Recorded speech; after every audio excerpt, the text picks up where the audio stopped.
可以把这个虾子拿走，不要放。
生日快乐，谢谢你。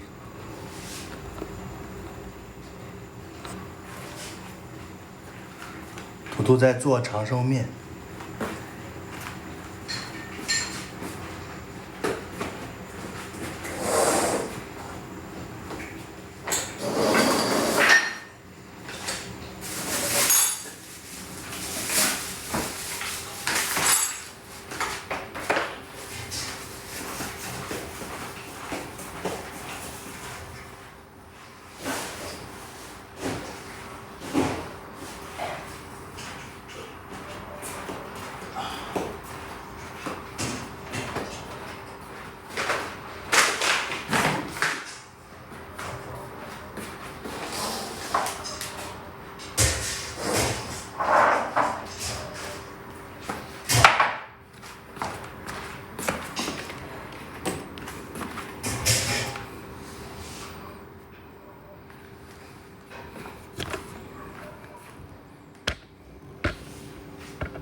新快递，火锅快递。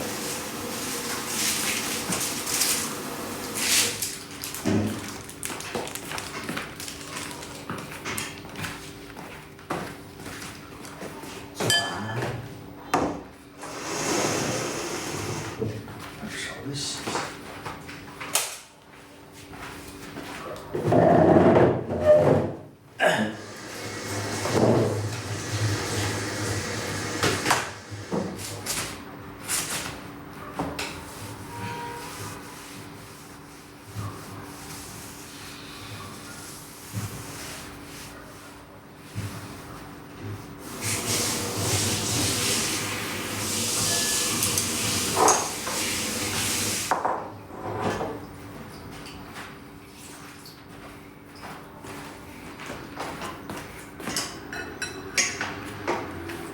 这11块钱的勺，9块。分手了就不能吃面条了。分手面这是长寿面。图图今天不是过生日吗？妈，这太多了吧！那你给我换一下碗哈。一共就这些儿。8两。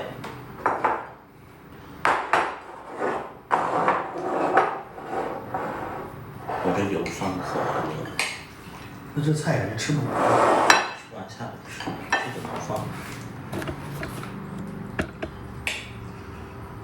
酱缸大锅白搭了，啥意思？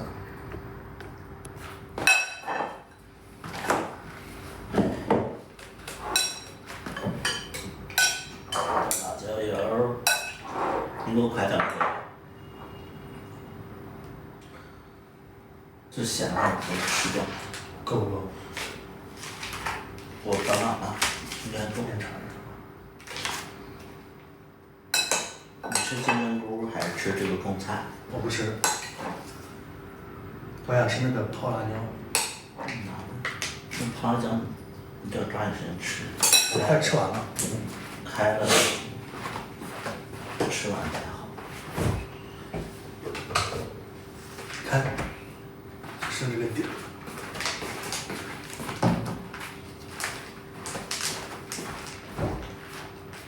这是金针菇。老板，你今天健身去吗？我去也行，不去也行。又去也行，不去也行。嗯，为啥？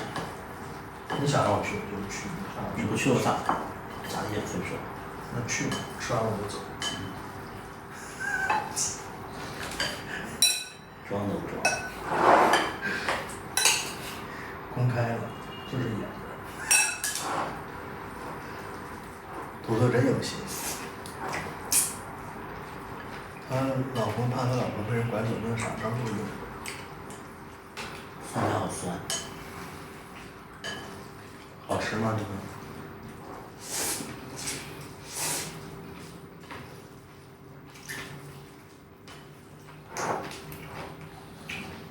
酸菜微酸，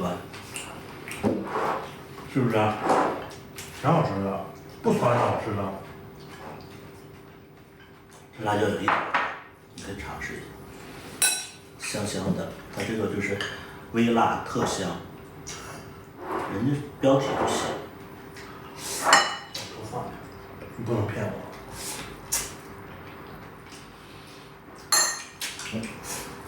好，老香了，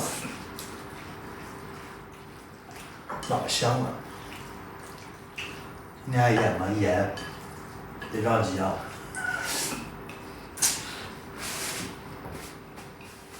你们到时候是在评论区配合一下。图图生日快乐，谢谢你。你们不要老说是什么是演的，你们就配合一下。你配合一下说啊，好可惜啊，什么什么之类的。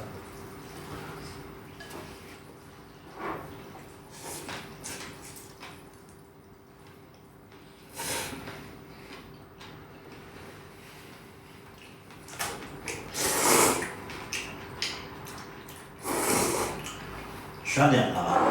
过了吧？没了，还15分钟呢。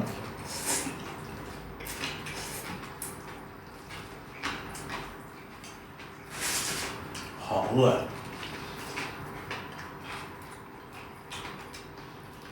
今天是图图的生日，所以我们吃一碗面条。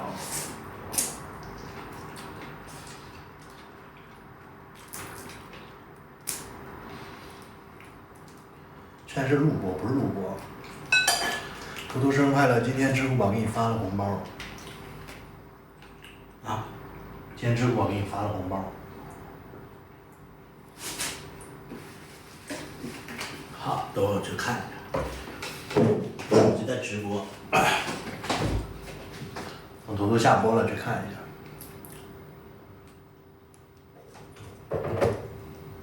甜甜这个小萝卜也挺好吃的。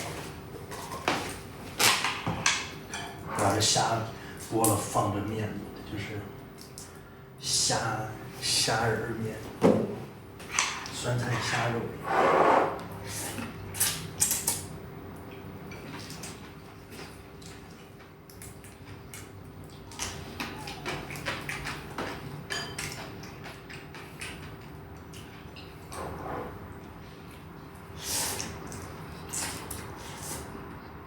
怎么还在一起吃饭呢？全都问，怎么还在一起吃饭？吃完饭咱就走了。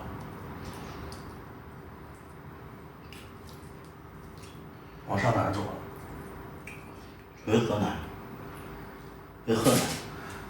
你给我是买的头等舱吗？头等硬座。当初咱们俩还没好的时候，你还给我买头等舱，也不说个好聚好散。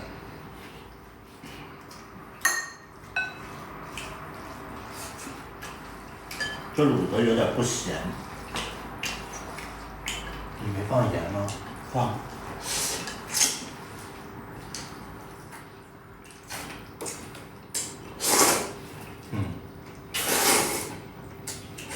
应该放那么多。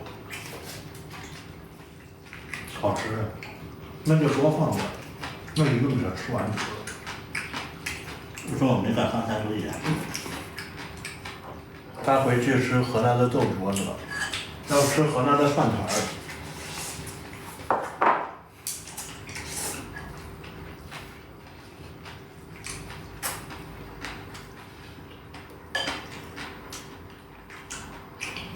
河南的做的是大锅。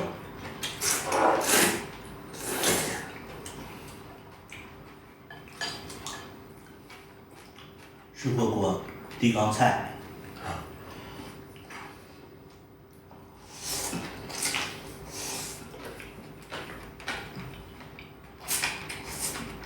河南酸菜给你寄2斤，我们要在网上买一点酸菜吃。我跟土豆都比较喜欢吃酸菜。嗯。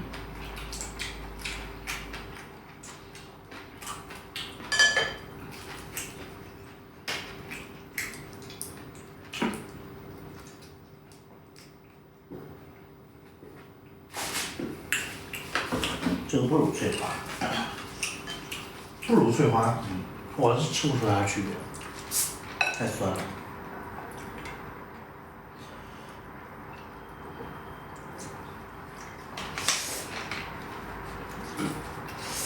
在吃螺蛳粉吗？不是，我们这是打卤面。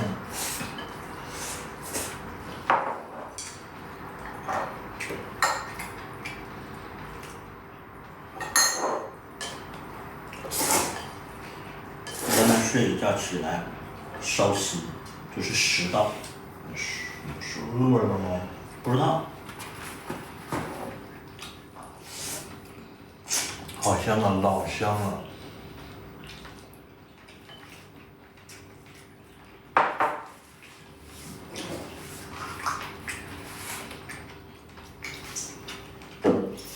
真好吃啊！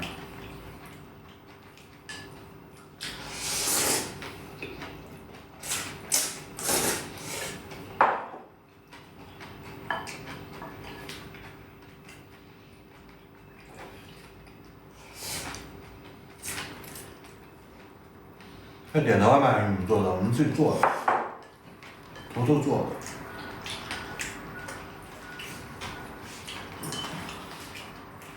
多放点，我吃完了。啊？我吃完了，你多放点卤，别剩。上晚上吃。尽量别剩。那你多吃点儿。嗯。你看我这都已经这么多了，剩这些晚上还。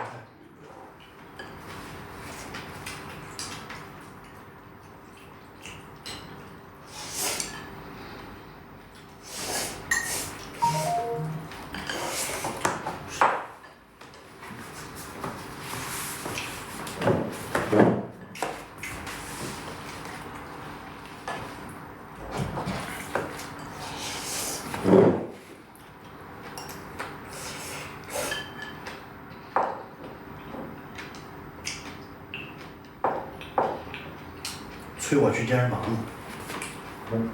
啊？催我去健身房呢。这你别管，不分手了你还管？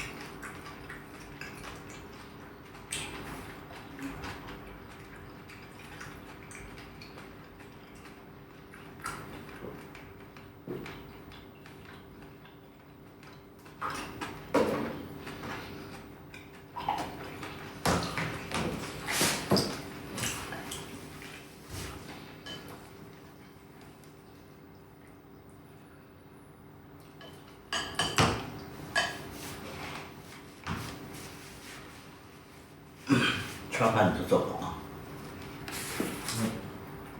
把碗刷完你就走。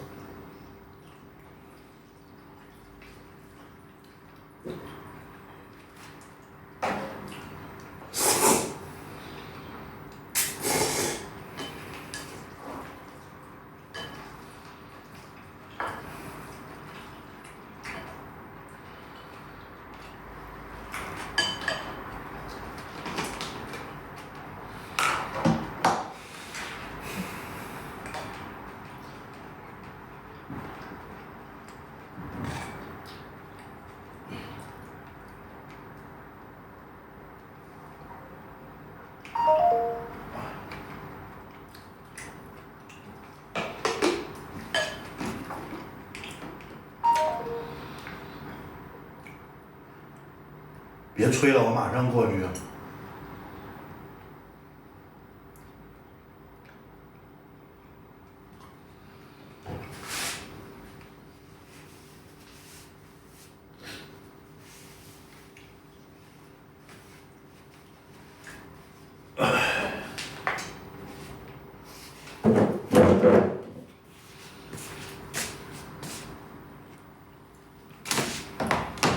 中年夫妻给生活制造新鲜感吧，有点意思。你才是中年。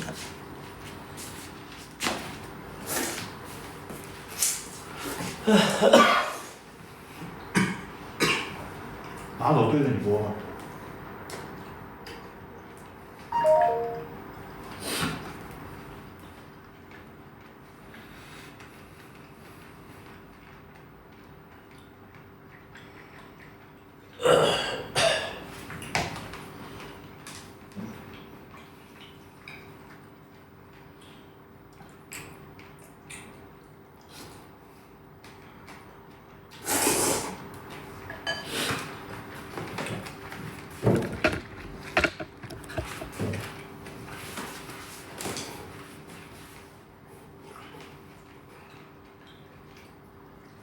今天直播标题为啥叫无所谓？不知道，谁知道它无所谓什么？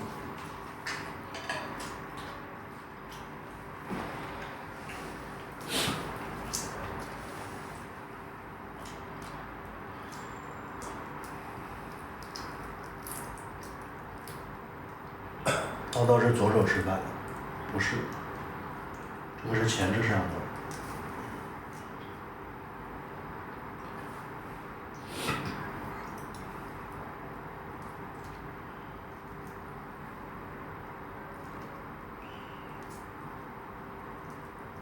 不是说分手了吗？是啊，我吃完饭这顿饭就走了，我来拿一下我的东西。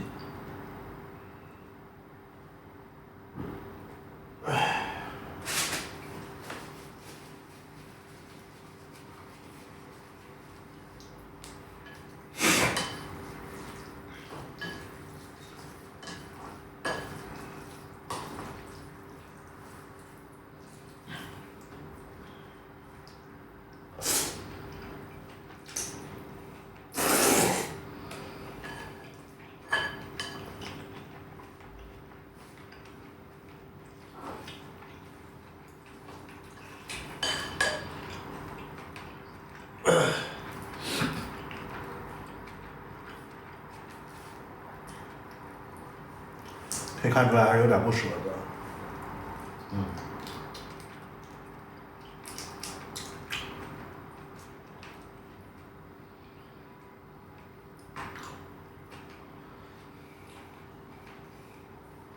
你从河南跑过来没有给图图带两斤蒜苔？没有，昨天没有回去。昨天惠州下雨了，那个飞机就停飞了。我今天再走。一人之下最新一话，全新的。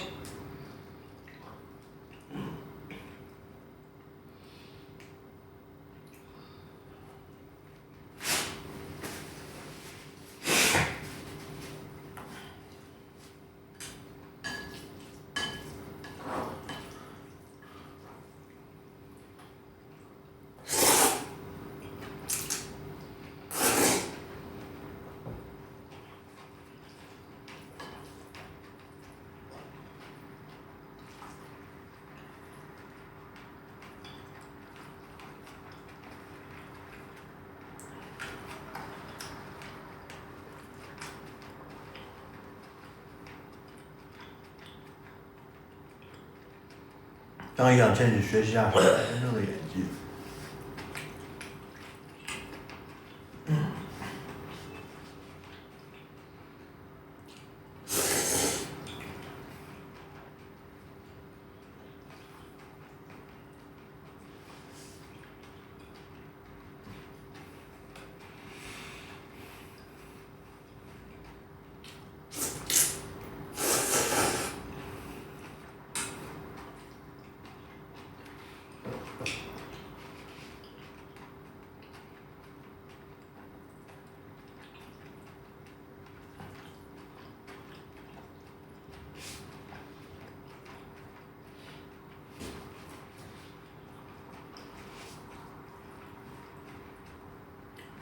好看有个屁用啊，楼层太矮了它，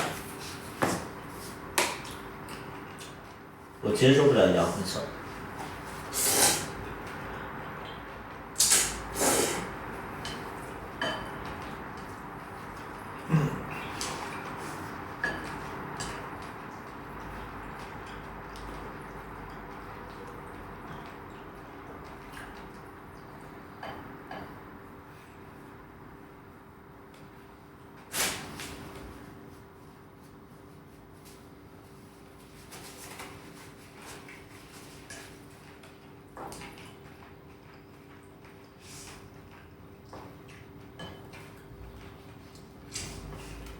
评论区别在那么挑事儿了。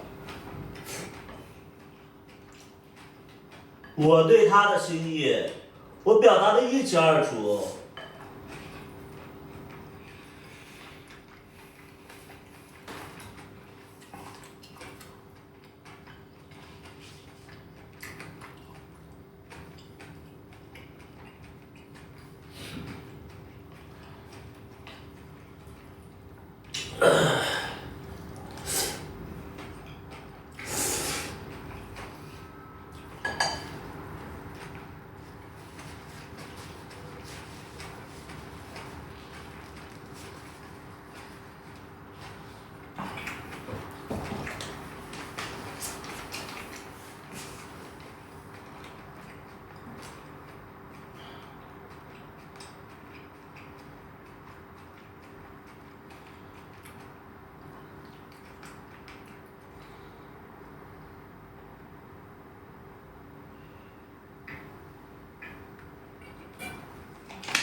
我走了。啊？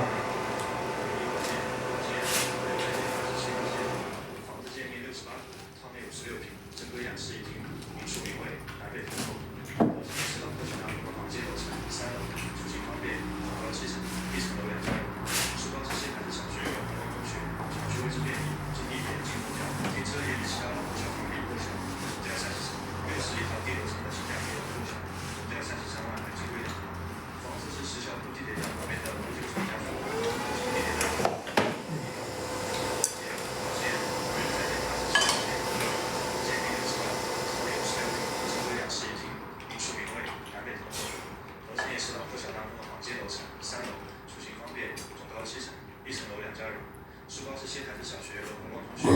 区位置便利，进地铁、进公交，停车也比其他老破小方便。前期5科，月供1203块就可以拿下这套第2层，性价比老破小。感兴趣的总裁朋友留言，豪放，小辈子帮忙。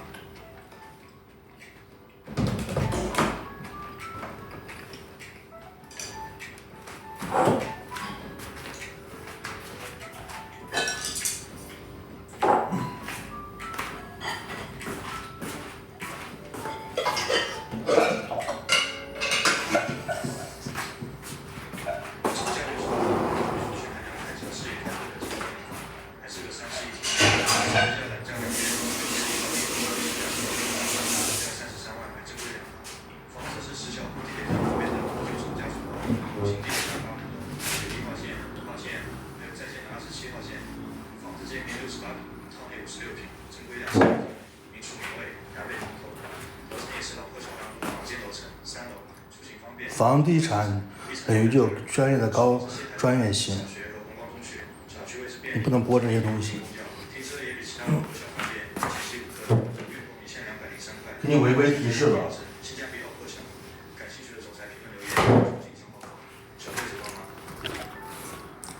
给。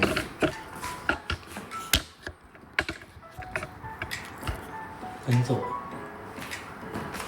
我走了。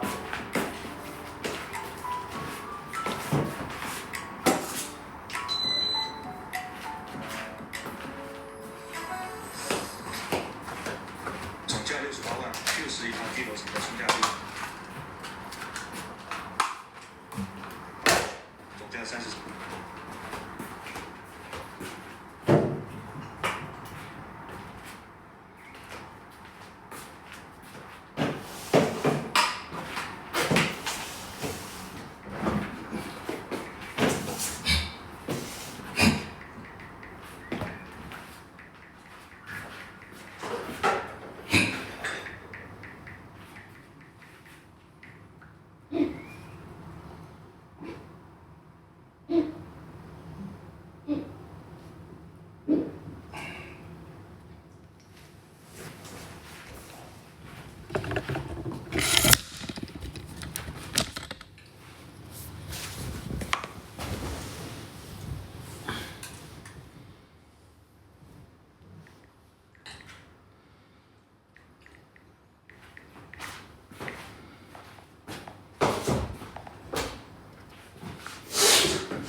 这给我拿走了。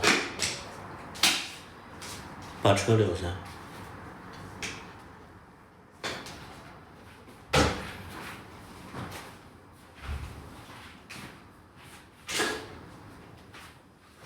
我只带走了长相思。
家人们你也看见，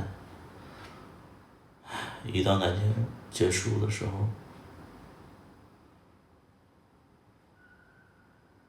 就是这么悄无声息。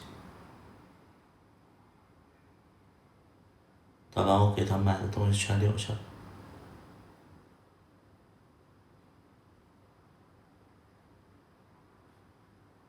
可是他对我的承诺，他一件都没做到。我们一起计划的未来，他全都忘了。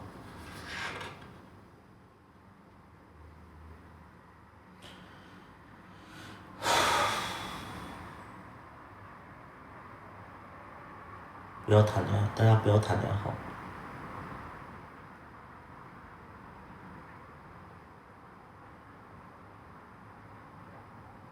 谈恋爱都是伤人的，都是消耗的，大家不要谈恋爱。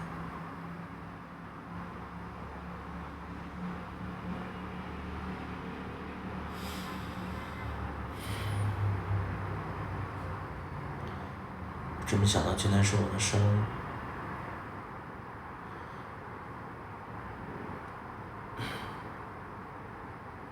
不好意思打了个嗝，也是我们的分手日。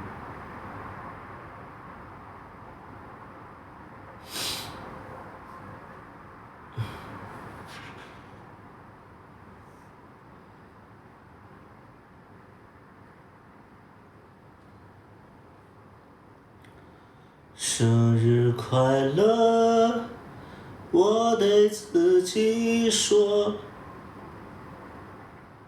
蜡烛亮了，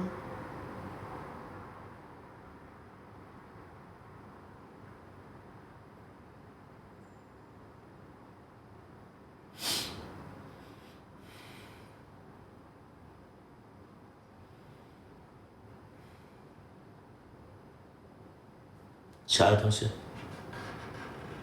小爱同学，连你也不理我是吗？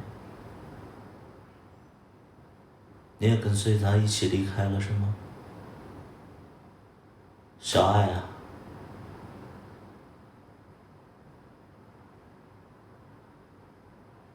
小爱也跟你走了。谢谢全的大哥，全的大哥，我难受。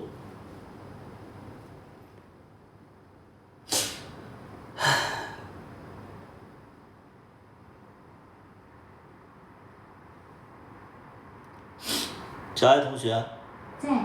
放一首温岚的《祝我生日快乐》。好的，小爱和你一起欣赏音乐会员尊享歌曲温岚的《祝我生日快乐》。我难受。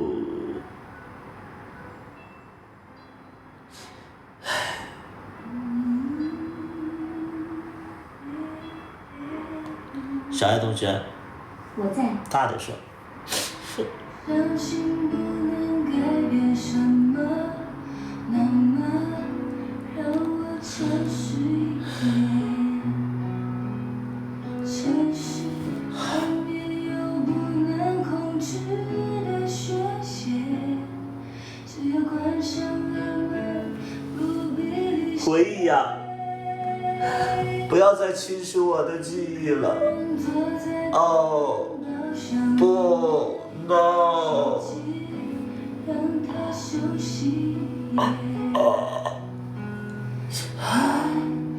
我的头好痛啊！我的头好痛啊！谁来救我？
把我们的记忆全删掉。让它休息。想切断切掉回忆的画面，眼泪不能流过湿了点。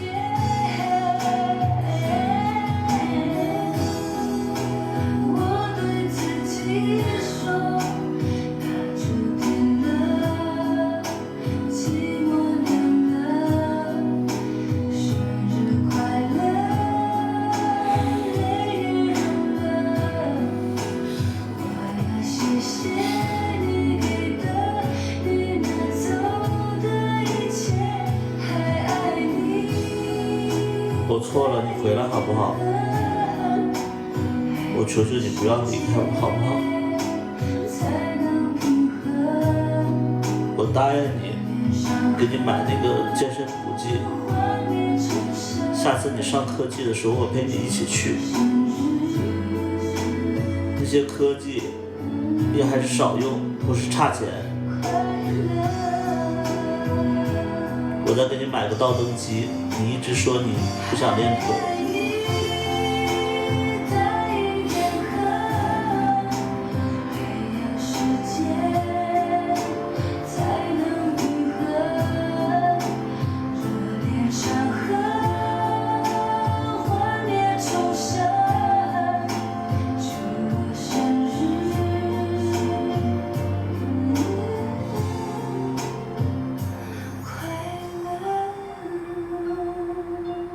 小爱同学，哎，关闭。已经开始不回我了，不回就不回吧。哼，其实我也没有特别放在心上，一段感情而已。我百里屠夫最不缺的就是感情。大家都知道我是 playboy， 无所谓。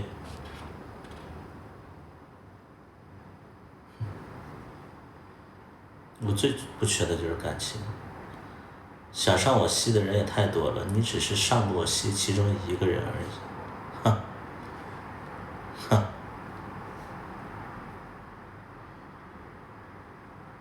还好你没红。哼。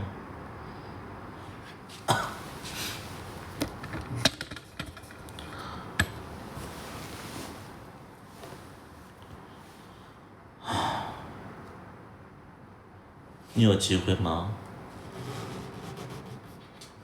无所谓，分开就分开了。我觉得分开也没什么值得怀念的，因为十二把刀其实不像大家想象那样，它其实特别有心机。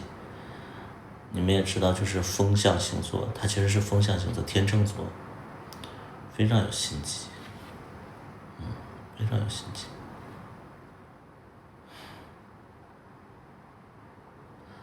他刚才那一盘虾，他都吃了，他也是一点都不给我留。我买了150颗虾，买的小虾，大概20只虾，他一个都没给我留，他都扒了全吃了。他连虾头他都没给我留，就这样的不分手干什么？没意思，感情谈到最后其实就是自虐，没意思。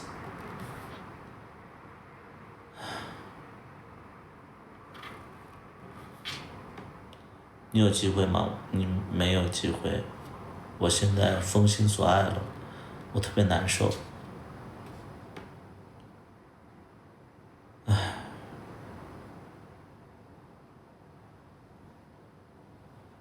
太自私了，真的太自私了。全都你应该体会到这种感觉，感觉你的面相也不是特别好，感情也不太顺，咱俩其实同命相连。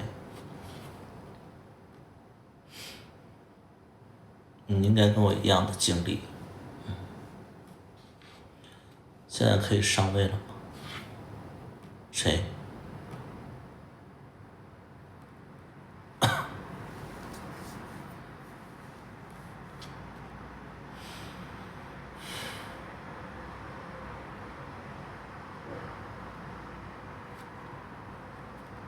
其实你们都不知道，他当时怎么追我的。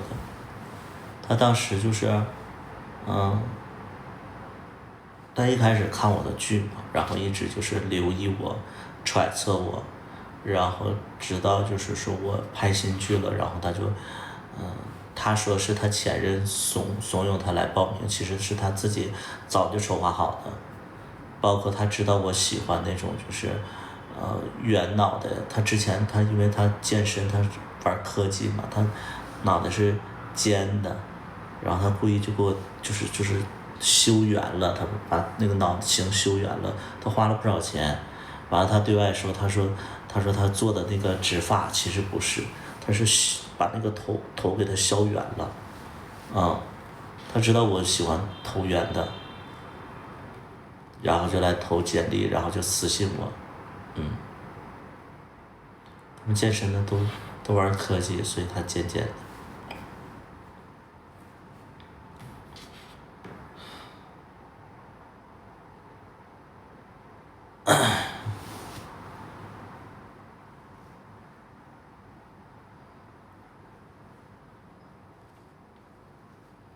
但说实在的，那个上科技的这帮人啊，其实他这边是会有一个气阀，晚上的时候他就会把这个气阀就就是开掉，然后气就排出来，要不然睡觉的时候容易就是爆炸。他那都是假肌肉，都是充气充起来的。你们不跟这样的人在一起，你不知道。他就上科技上的特别严重。看他都假肌肉，哎，还有这种事有啊，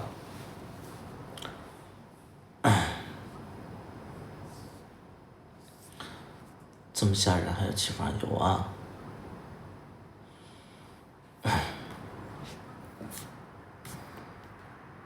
爱慕虚荣，特别爱慕虚荣，二把刀特别爱慕虚荣。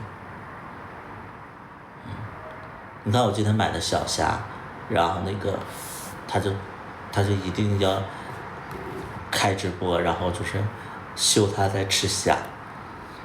河南虾都是那种就是都是那种贵的虾，他平时他也舍不得吃，然后在我这吃这种小虾，然后他就觉得说很有面子，特别的那种。哎呀，我觉得特别的那哎呀。河南虾特别贵，因为河南那边没有海，就是这边就是吃上虾了，然后他就一定要显摆一下，太了解这种人了，哎呀，还不回我信息，好，不回我信息，行，那你这样你就是绝对会失去我了，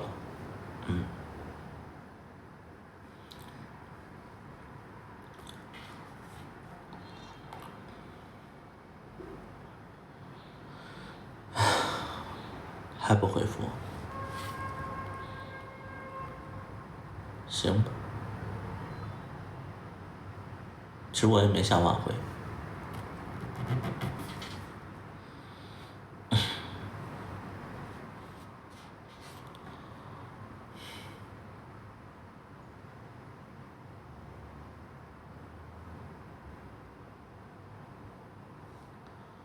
征婚。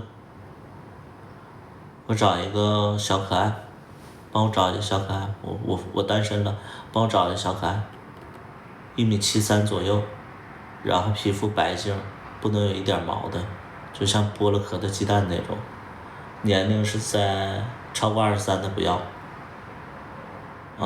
我的标准就是23，就超过23的不行，24岁显年纪太大了不行，配不上我，23岁。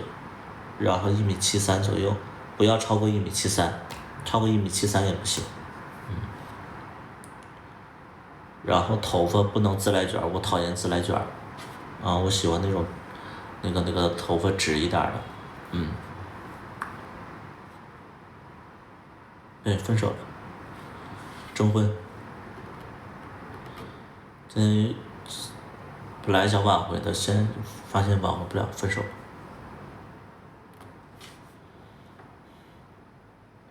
然后体重不要超过80公斤啊，超过80公斤不行。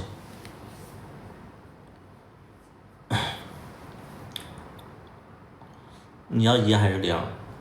我要那种0M，能接受轻微的 M， 就是能接受轻微的那种，对。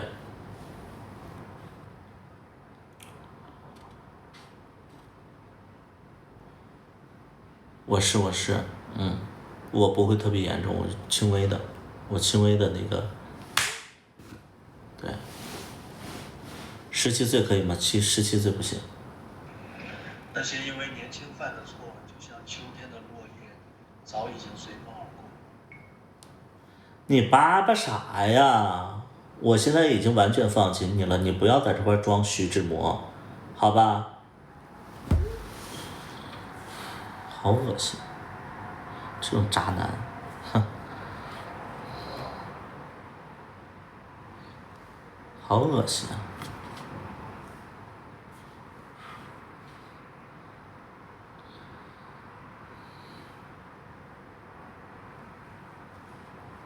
二把刀啥学历？河南的2本学校，河南的一个2本，河南安阳的一个2本，穷乡僻壤的2本，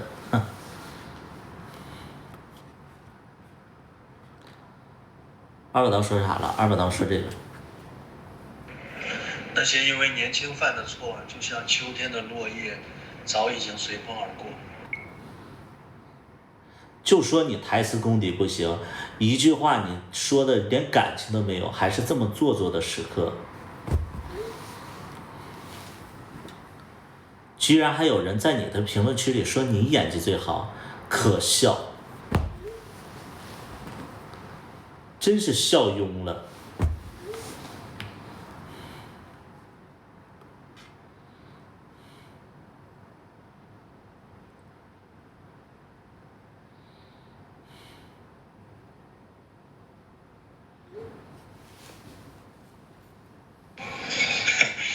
这个其实是一句歌词。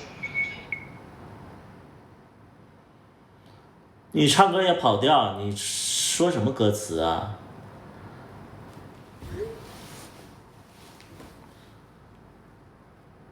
我最后悔的事儿就是《黑刺猬》这首歌没给龙二唱，给你唱了，哼。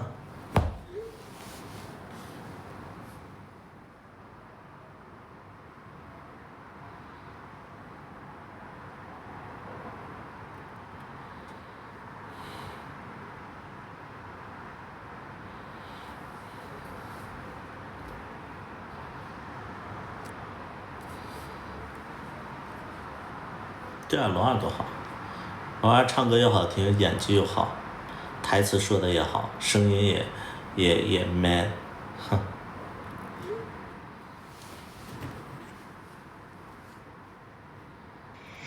好吧，看来你真的不懂我。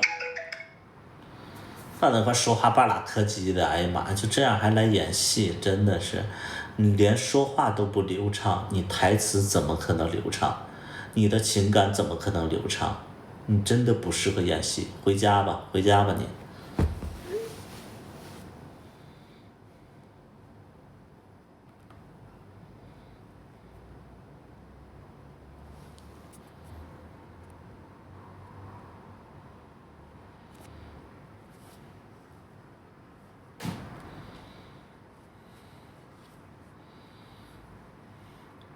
回家吧，回家做一滩狗屎。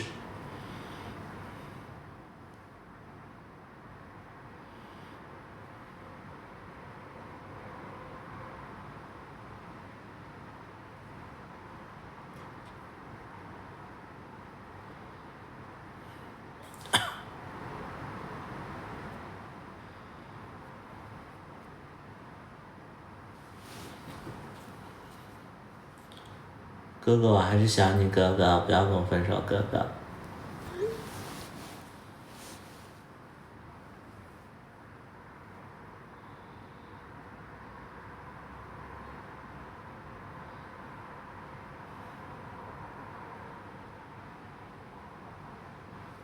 他要不跟我分手，我就原谅他，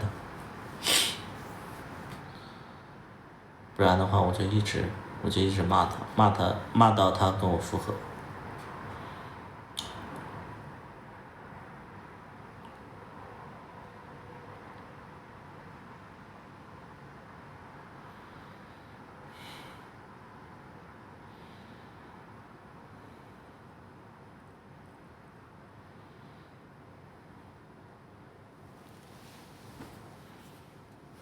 哥哥，你说话呀，哥哥，你现在在哪里啊？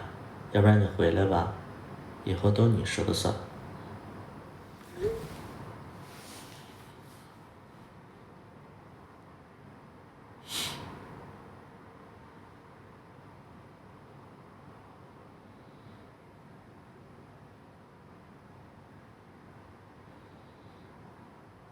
不回我，行吧。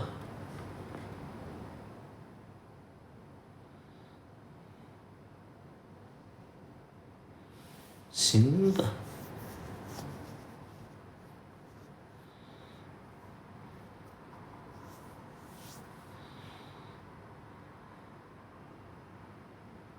谢谢你们刷的礼物。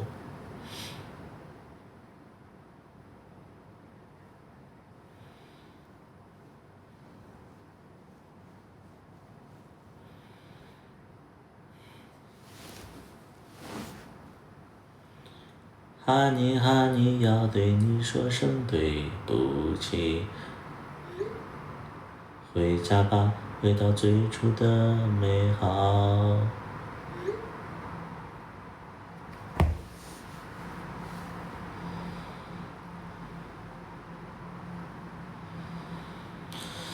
不理我。之前他说最喜欢听我唱歌了，现在唱歌也没用。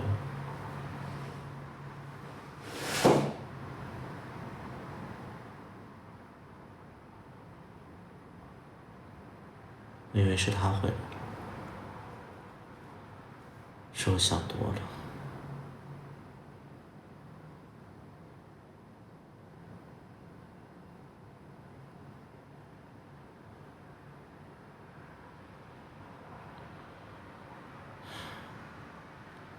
好吧，我给大家讲故事吧。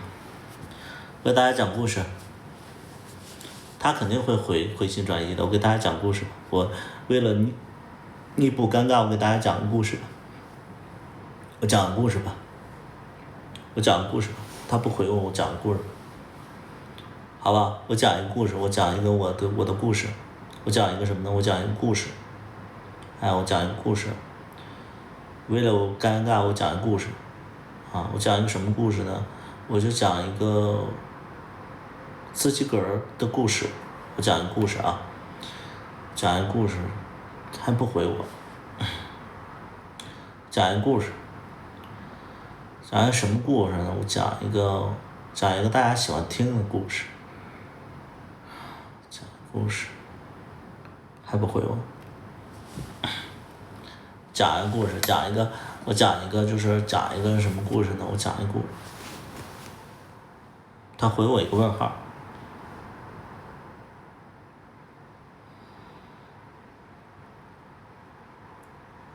讲一个故事，讲一个什么故事？我讲一个我开酒吧的时候故事。我开酒吧的故事，我讲一个开酒吧的故事啊。我开酒吧的时候有个故事，然后我今天给大家讲的时候讲个故事。这个故事是我开酒吧的时候的一个故事，然后我现在讲出来。这个故事我不知道我该不该讲，反正我今天就想讲个故事。就是什么故事呢？就是我开酒吧的时候一个故事。这个故事它是在开酒吧的时候发生的一个故事。当时呢，我就开酒吧，然后就产生了一个故事，我现在给大家讲出来。讲故事，讲一什么故事呢？讲一开酒吧的时候发生的一个故事。这别，他不回我，我讲个故事吧。讲个故事吧，他不回我，讲个故事。讲个故事吧。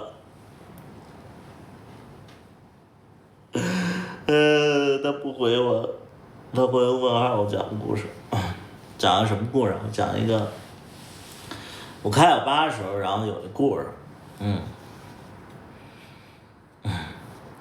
就是我开，这个故事是那个99%是真实的。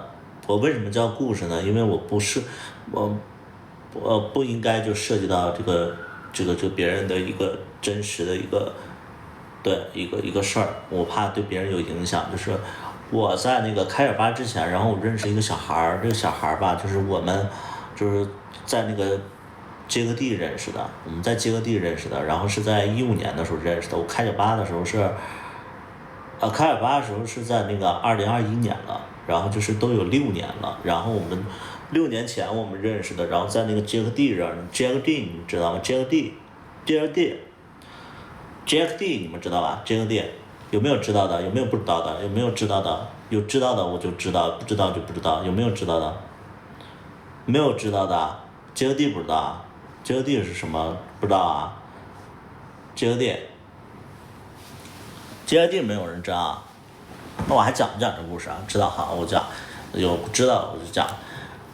就是那个接个地是一个通讯录软件，然后我就那个早期的一个通讯录软件，它是一个黑颜色的一个 APP， 然后我就在这个软件上我就碰到一个就是小，因为大家知道我喜欢是1.73米，然后20岁就23岁以下的这种就是小可爱嘛，然后这个小可爱其实它就是非常满足我的所有的幻想，然后它也是皮肤特别白净净的，然后它就来我家了。那个时候我刚分手没多久，然后呢他就来我家了，然后他晚上他就不回家他干什么呀？他就在我家，然后晚上的时候就会发生一些就是除了110之外的一些事儿，然后呢他就折腾我一晚上。第二天呢，因为他是那个从外地来这边的，然后后来他就是过了2天，然后他就回他本地去了，他是武汉人，然后他就回武汉去了，然后我们其实微信上还有联系。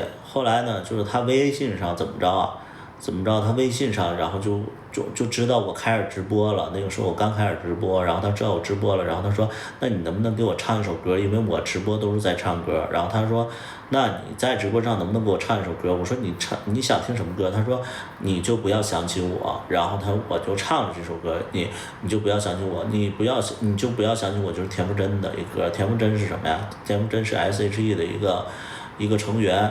然后现在呢，因为就是可能有一些这个危险言论，然后现在就是国内可能就是说没有他的这个太多消息了。然后田馥甄他其实是我 S.H.E 里特别喜欢的。扯远了，那什么呢？就是我就唱了一首那个你就不要想起我，然后他一直存在他的那个微信收藏里边。然后微信收藏里边，然后他就在那块儿，就我俩就没再见了。直到就是说我19年的时候我就16年的时候我就直播了。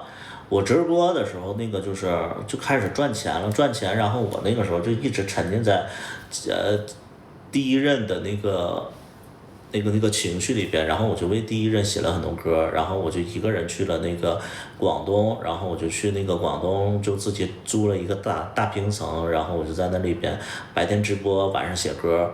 然后偶然间呢，他也去了广州，然后他当时有一个行婚的一个女孩，他们在广州，然后然后他们就做那个皮包生意，就是做那个包的一个生意，然后他们就在那块做包。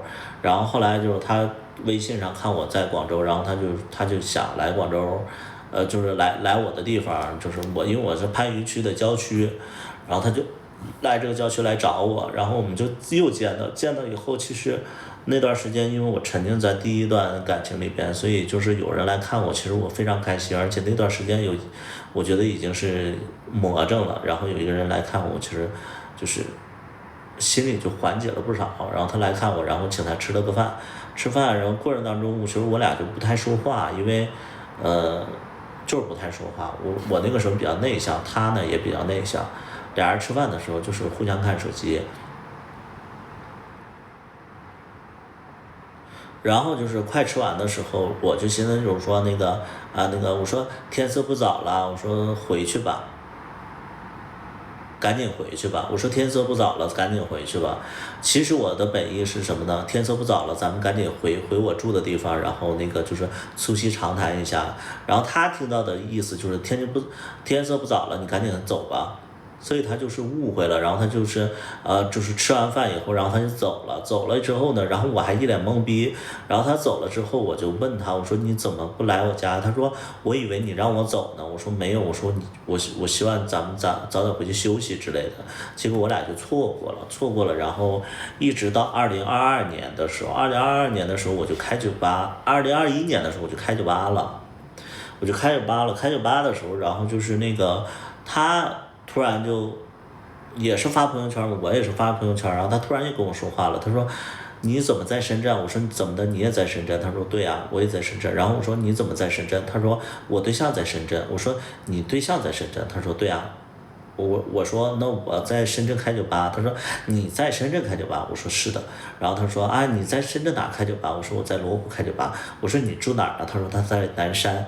我说罗湖和南山差着30公里，30-40公里。然后他说啊那个在哪儿开酒吧？我说在那个罗湖开酒吧。他就说那我去那个找你。我说你什么时候来找我啊？他说那个现在就去找你。我说那个时候都已经1点多了。我说你过来不得2点了？他说对，2点了。他说2点。我说那你2点了，你对象不管你吗？他说不管，他跟他对象分房间睡。然后我说你跟你对象分开睡，因为在我的认知里边，我觉得就是对象分开睡这个就挺危险的。然后我说那你要不怕你对象就是介意的话，那你就来呗。结果他就来了。来了之后呢，就是都那么多年了，没变过样没变过样。然后也是特别年轻，然后个儿也没长，然后皮肤也是特别好。然后来了之后，其实我俩也就是因为那个时候我开酒吧了嘛，然后性格就稍微开朗了一点了，我不像之前那么内向了。然后我就跟他聊天，我们俩就聊彼此的变化。然后他就说他就是谈这个对象已经谈了5年多了。然后这个对象他是那个就是深圳的某个手机的那个设计总监。然后我说那挺好的呀。他说是挺好的。我说那你现在做什么呀？他说现在啥也不做。我说那就是他养着你呗。他说那个就是他偶尔也做点那个，之前因为他做包的嘛，他偶尔也接点那个做包的那个活儿。我说那好吧。然后那个我就说那他半夜他看不着你，他不会找你啊？他说不会的，因为他白天上班，晚上睡得都特别死。我说那你俩为什么就是说就是分开睡啊？他说因为俩人是那个黑白颠倒，他白天上班，然后他晚上总打游戏，怕影响到人休息。然后就这样呢，就聊，然后那个就吃了烧烤嘛，吃到4点多，从2点多吃到4点多，然后那个他就要走了。然后那个时候我也单身，我就觉得你这么晚来，我以为会有一些惊奇的机遇，但没有。然后他就走了之后，他临走之前他说改天我带那个对象来捧你的场之类的。我说那好啊之类的，我请你们吃饭。结果大概隔了1周左右，他就说那个老板定个位置，你们那要定位置吧？我说因为那个时候刚做酒吧生意，然后生意也不是特别好。然后这个他就过来，然后我就特别开心，因为那个时候生意特别不好，然后也没几桌，然后来了之后，他带着他对象来了，他对象跟他一边高，都是那个小矮人儿，他俩都是小矮人儿，像那个霍比特人似的，然后长得就是都是那种可可爱爱的那种。然后他对象比他 man 一点，然后有胡子，戴眼镜，他不戴眼镜，没有胡子。然后他对象就是其实跟我那个就是跟我差不多的那种就是面相，然后也是金牛座，然后比我大4岁，然后就是喝酒，然后我就觉得他对象就问什么酒，什么应该喝什么酒，我就给他推荐那个，就是说没敢推荐太贵的，因为我不知道人这边那个深圳人就是喝多贵的。然后他就买了买了2000块钱的酒，然后就在那喝，然后就聊了很多，因为我俩都是金牛座，然后就彼此就特别懂对方，而且他听说我一个人单枪匹马来深圳开酒吧，然后他就特别敬佩，因为我们金牛座都是事业型，然后就聊着聊着就特别投缘，然后他对象因为是高管嘛，就是设计总监嘛，是高管，然后就是也言谈举止什么的也特别好，然后也就挺还算是印象不错，我俩对彼此印象都非常不错，然后就是喝着，然后就喝到了2点左右，然后他们就走了之后，我本以为就是说可能萍水相逢，就是跟他对象可能是最后一次见面，没想到从那以后呢，就是他对象，就是又来了第2次，就跟他们就是他们每次都是来。就是带一个女孩，那个女孩是他对象的那个下属，然后呢还带一个朋友，还带了一个那个小孩，他们4个人，然后就每次来我都陪他们喝酒，一开始点的还是比较没有那么贵的酒，后来就点我推荐的那个1200多的那个洋酒，1100多的那个洋酒，就是白兰地，然后就每次都点2瓶，然后就是一来二去，他就属于我们这边最大的客户了。然后每次我都要去陪他们喝酒，然后陪他们摇骰子，然后后来就聊得特别开心，然后包括他们这个家里做饭的时候也会叫我，就是他们家里偶尔也会有一帮朋友，然后吃饭也会叫我。然后因为我这个人其实，因为我生活经验比较多，然后我去他家的时候，我就说，那我第一次去别人家，我肯定得带点礼物，所以我就带了很多酒，然后就是他们的上门的朋友第一次有人带礼物，然后他们就觉得我非常有，就是他对象就觉得我非常有礼节礼貌的一个人。然后呢，后来我又带了那个灰酱去，然后灰酱在人家喝多了，然后我跟他们也是喝了10多瓶红酒，基本上就喝了一整晚，从7点多一直喝到4点多，喝了10多瓶红酒，然后不知道那天为什么这么能喝，反正就中间隔的就是喝的比较慢，可能是后来就关系特别好，就是但是呢就是其实我每次去，特别是在酒精的作用之下，我每次看到那个小孩我都心痒痒的，就我看到那个就是15年的那个小孩，我们就叫小白，我看到小白的时候我就心痒痒的，因为他太可爱了，他每次他话不多，然后他就在那嘿嘿笑，然后太可爱了，那个时候单身然后就每次见到他其实都挺开心的，但是就不能做什么。后来我们的活动就比较多了，然后就一起去外边吃饭呢，包括一起玩密室啊。有一次玩密室，我们玩的是那个 Uniplay 大家玩过吧 ？Uniplay 有很多人玩过，有钱人都玩过。Uniplay 就是特别黑，然后要那个一个人去做任务，然后我不敢，然后就是那个当时我就想拉着那个小白一起去，结果他对象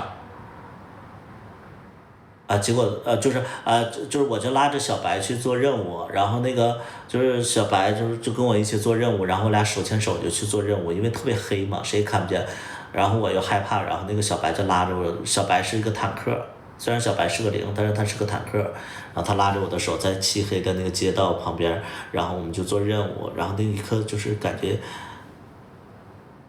一天一天贴近我的心，就特别开心。然后回来的时候，我们就因为五六个人一起，然后我们就坐着并排，然后后来就是鬼就开始追我们的时候，然后我就跟小白跑散了，结果那个时候黑暗当中有一个人抓住我的手了，然后我以为小白，结果不是，是小白的对象。我以为是小白抓住我的手了，因为漆黑当中谁也看不着谁，然后就是鬼来，然后我们就被冲散了，然后那个小白的对象直接抓住我的手了，抓我的手，然后还安慰我说别怕别怕，然后等我们又坐下的时候，我就觉得小白就在我对面，然后小白也看不见他对象拉着我的手，然后那一刻就觉得好奇妙，我就觉得在一种羞愧刺激，然后又在一种不安、暗爽，就这种复杂的情绪里边，我就觉得说啊，好乱，然后当时我就玩完游戏了，玩完游戏，然后我们还一起拍了照片儿。后来就是我们又一起吃饭，然后又一起那个玩密室，直到有一天，其实真正进展的是什么呢？就是有一天，小白下午的时候，他说你在干什么？我说我刚醒，因为我是做酒吧的，我一般下午才醒。然后小白问我干什么，我说在家待着呢，刚醒。然后小白就过来了，外边就特别热，然后小白就来了之后，然后他穿了一个白色的一个短 T，然后就湿透了。然后因为他皮肤特别白，然后也没有什么毛，晶莹剔透的那种小汗珠，哎呀，就特别特别可爱。然后他就在我家吹风，然后也不说来干什么。后来那个我俩就没事聊天嘛，然后他就说那个他现在在家特别无聊。我说本来我不应该管你俩的事儿，但是我会觉得说你长时间不工作的话，跟你对象吧，可能会有一些隔阂，或者说有一些距离，那你还是应该找点事儿做，不然的话，以你对象条件这么好的一个条件的状况下，可能你的感情可能会有一些危机之类的。然后其实我就是一个好心嘛，然后他就听，他也没放在耳边。然后当时我就会觉得说，当时我就有一些不一样的感觉了，我就觉得说他俩早晚得出事儿，但我没想到这个事儿是因我而起。然后我们继续就是接触，然后有一天呢，就是说中秋节，然后中秋节，因为我们酒吧然后就会有一些固定的一些大客户嘛，然后我们就先做一点礼盒月饼。然后呢就是那天呢就是小白和他对象还有一帮朋友就过来了，然后也是点了4支酒将近5000块钱呢。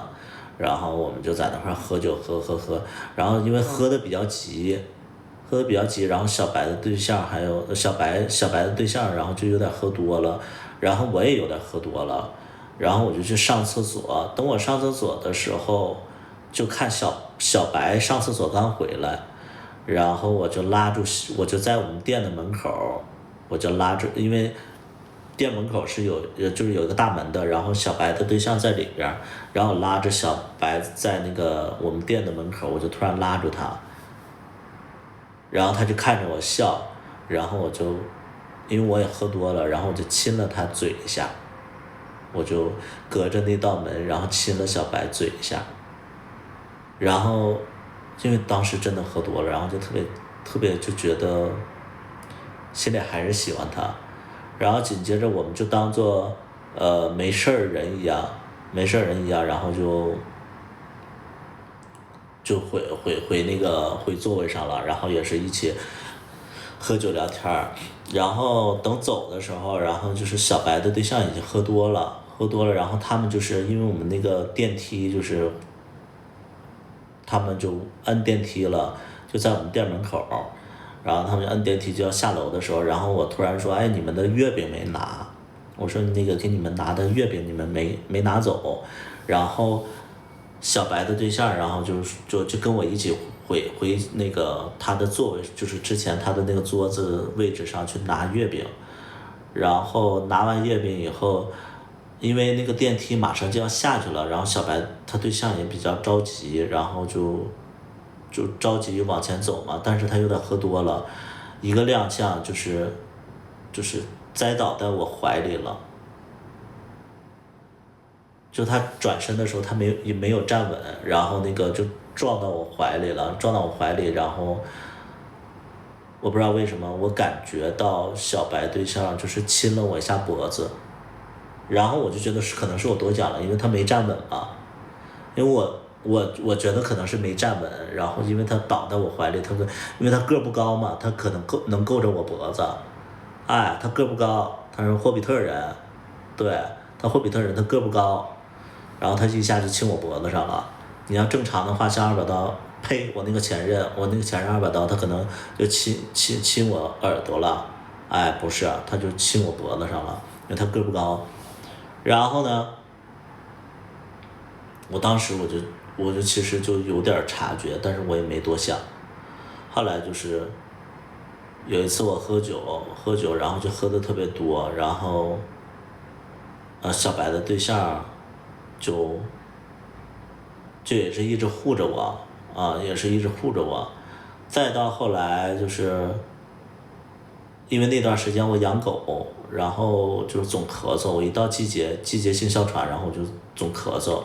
然后小白他对象吧，他家里是好像有医生，然后他就觉得说身体保养很重要，然后他就说，哎，那你要不要去医院看一下？我说我不去了，因为那个时候还有点疫情呢，我说我不去，然后他就非得让带我去。然后那个时候小白买了一个宝马X7，小白的对象买了一个宝马X7，然后我就说那宝马X7咱们也得送点什么礼物，买新车咱们得送点什么礼物，就送了一个新车的大礼包，什么吸尘器啊，然后香薰之类的，就送给他了。然后结果那天下午，然后小白的对象就说你在家吗？下楼。我说你干嘛？他说我带你去看病。我说我不想去。他说我都在你家楼下了。结果我就下来了，下来之后，然后小白的对象开着新的宝马X7在我家楼下，然后我就上去了，因为我特别喜欢喝东方树叶的茉莉花，我只喝东方茉莉的茉莉花嘛。然后他因为天气特别热，然后他特意买了两瓶冰的那个茉莉花，然后我一上车的时候就递给我了。然后我当时就觉得太刻意了，而且我当时就觉得好像是有点，看来我没多想，可能这个事儿确实有点往诡异的方向去发展了。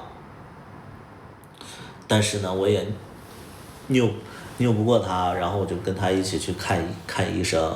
看完医生之后，然后顺便因为那段时间我刚来深圳1年左右，然后我就想买房，然后他就陪我，因为他有车嘛，然后他就跟我一起买房，不是，他就跟我一起去看房，然后看完房以后，他就送我回家了。直到后来就是有一天，他知道我爱泡澡，因为我东北人爱泡澡，然后他们单位他跟我说那个他们单位那个发了那个就是那个泡澡的那个券儿，我以为是那个洗浴中心的券儿，不是，是那种私疗会所的那种券儿。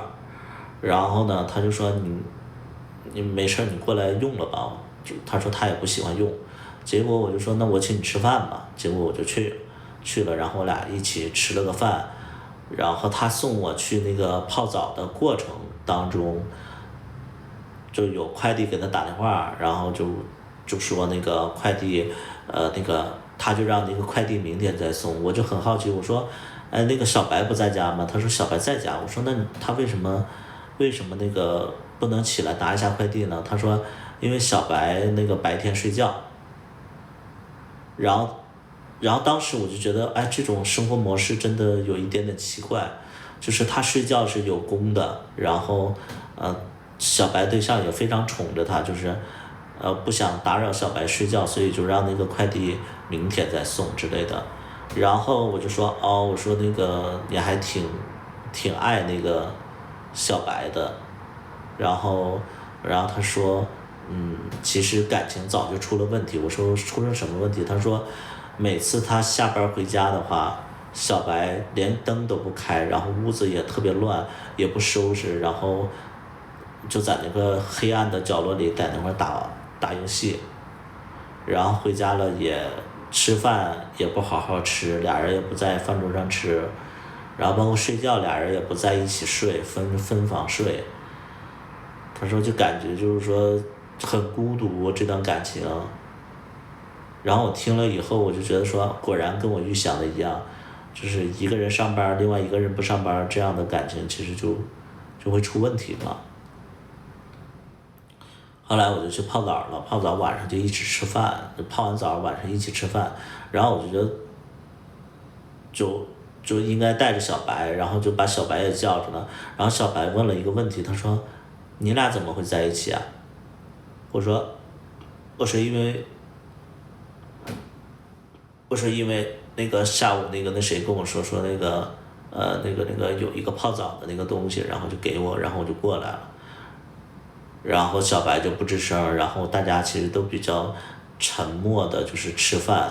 后来我就觉得特别尴尬，我就要了2瓶啤酒，然后我跟小白一起喝的，因为小白对象要开车嘛。后来就回去了，回去之后呢，有一天我就喝多了，跟小白和小白对象他们就就是约好了。我是周4喝多的，然后周5的时候小白他们就过来捧场了，所以我周5上班的时候，其实我还是在醉着。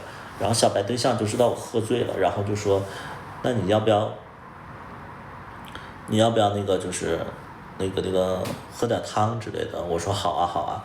结果小白他对象就订了椰子鸡到我们店里，然后我就在店里吃椰子鸡，因为正常我们是9点营业，然后我8点多在店里喝椰子鸡的时候，小白他们就过来了，因为他们就正在附近，就是在附近，然后就提早就过来，8点多就过来了，然后就看我在那吃椰子鸡，他就说，那个你怎么吃？你吃这个是什么呀？我说这是椰子鸡呀。我说你没吃过吗？他说他不爱吃，然后他说那个好吃吗？我说还行，我说你要不要吃点儿？他说不吃。结果过了一会儿，小白他对象也过来了，然后他们就一起喝酒，喝，一直就喝，然后大概过了1周左右，然后我正在那个家里边就是玩手机呢，这个时候小白就给我发消息了，他说椰子鸡好吃吗？我就回我说好吃啊，我那个时候不是让你吃吗？你不吃。他说我知道你们的事儿了。我说什么事儿啊？然后他说他都跟我说了，他喜欢上你了。我说什么意思？然后小白继续说，他说祝你俩幸福，我不是要跟你吵架，就祝你俩幸福。然后我就大概明白发生什么事儿了，然后我紧接着我就给那个小白他对象发消息，我说你俩怎么了？结果小白他对象也不回我，然后我就那天我其实就有点睡不着觉了，然后直到凌晨的5点左右，小白他对象给我回了，他说他找你了。我说他跟我说了一些莫名其妙的话，我说你在干什么呀？他说我让他不要找你，我现在刚起来，马上要去那个洗漱上班，晚上你有时间吗？我们面对面谈。我说晚上有时间你来吧。结果我们那天是周五，然后他就约我在那个我们店附近的那个大排档，我俩点了点那个小海鲜，然后点了几瓶啤酒，然后就在那块边说边喝。他说小白无意当中就察觉到可能他俩的感情有问题了，所以小白就翻看小白他对象的手机，然后就看到外卖的这个单子，然后看地址是我的酒吧，然后他就试探性问了一下小白就问了一下他对象到底怎么回事儿，然后小白他对象就说喜欢上百里屠夫了。我说打住，我说什么时候喜欢上的？怎么会喜欢上我呢？我说我喜欢的，我说你不知道我跟你对象之前的事儿吗？他说不知道，但无所谓。他说喜欢你也没有想要什么结果，只是被小白发现了，那就索性就承认了，而且觉得跟小白的关系也维系不下去了。我说那合着你喜欢我这个事儿就跟我没什么关系呗，也不需要我参与。他说不能这么说，他说之所以喜欢我是因为他觉得我跟其他人的同性恋不一样。他觉得我跟其他同性恋不一样，因为一般的同性恋都好吃懒做，然后也不求上进，但是他看到他觉得我比较年轻，然后又比较努力，又比较上进，然后就觉得跟我非常聊得来，他觉得可能就慢慢的就喜欢上我了。然后我就说好吧，结果他就去我酒吧了，他去我酒吧，我说你今天晚上不要回家吗？他说没事儿，我跟他说今天晚上出差。然后就这一句话，我就觉得说，就是在那么严峻的情况下，然后他骗小白说他去外地出差，今天晚上可以不回去。就说了这么一句话，那一刻我就觉得说，我不喜欢这个人。那一刻我就觉得说，这个不是负责任的行为。我觉得在感情里边，我挺喜欢他能够坦坦荡荡的跟小白说他俩不适合，想有真正的喜欢人，真正的喜欢上别人，我觉得这是一种勇气。但是撒谎说自己出差去外地，今天晚上不回家，我觉得这个事儿我不认同。对，我觉得你变心了，你可以说，但我觉得你不要撒谎。所以当下我就不知道为什么，我就不想搭理他了。但是他去我酒吧里，然后他喝了很多酒，然后我也不搭理他，喝多了以后，我让我员工给他送到酒店里去了。然后就这样，后来我们有很久没见面了，但是他其实大概有1-2周没见面了，但是他其实还是想偶尔联系我。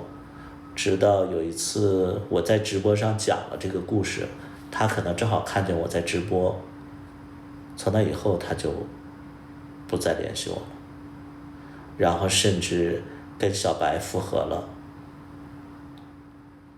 他也跟小白复合了。这就是我之前经历的一个真人真事儿。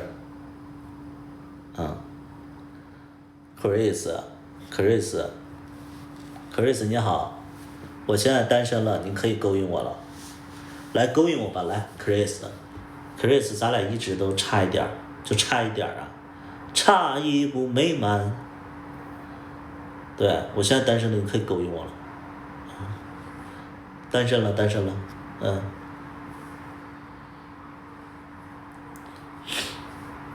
燃冬。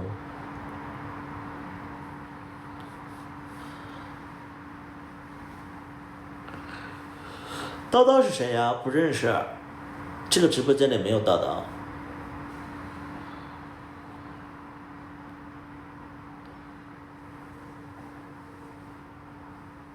还能单身半小时。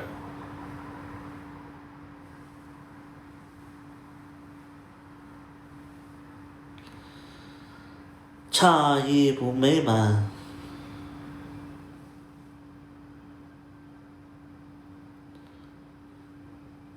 叨叨就差在那个宝马X7，宝马X7现在多少钱？X5现在是60多万，X7得80多万。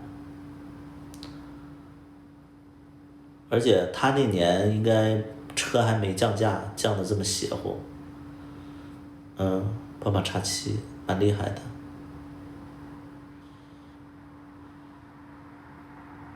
一直没联系。后来说后边吧，后来其实，我就一直没有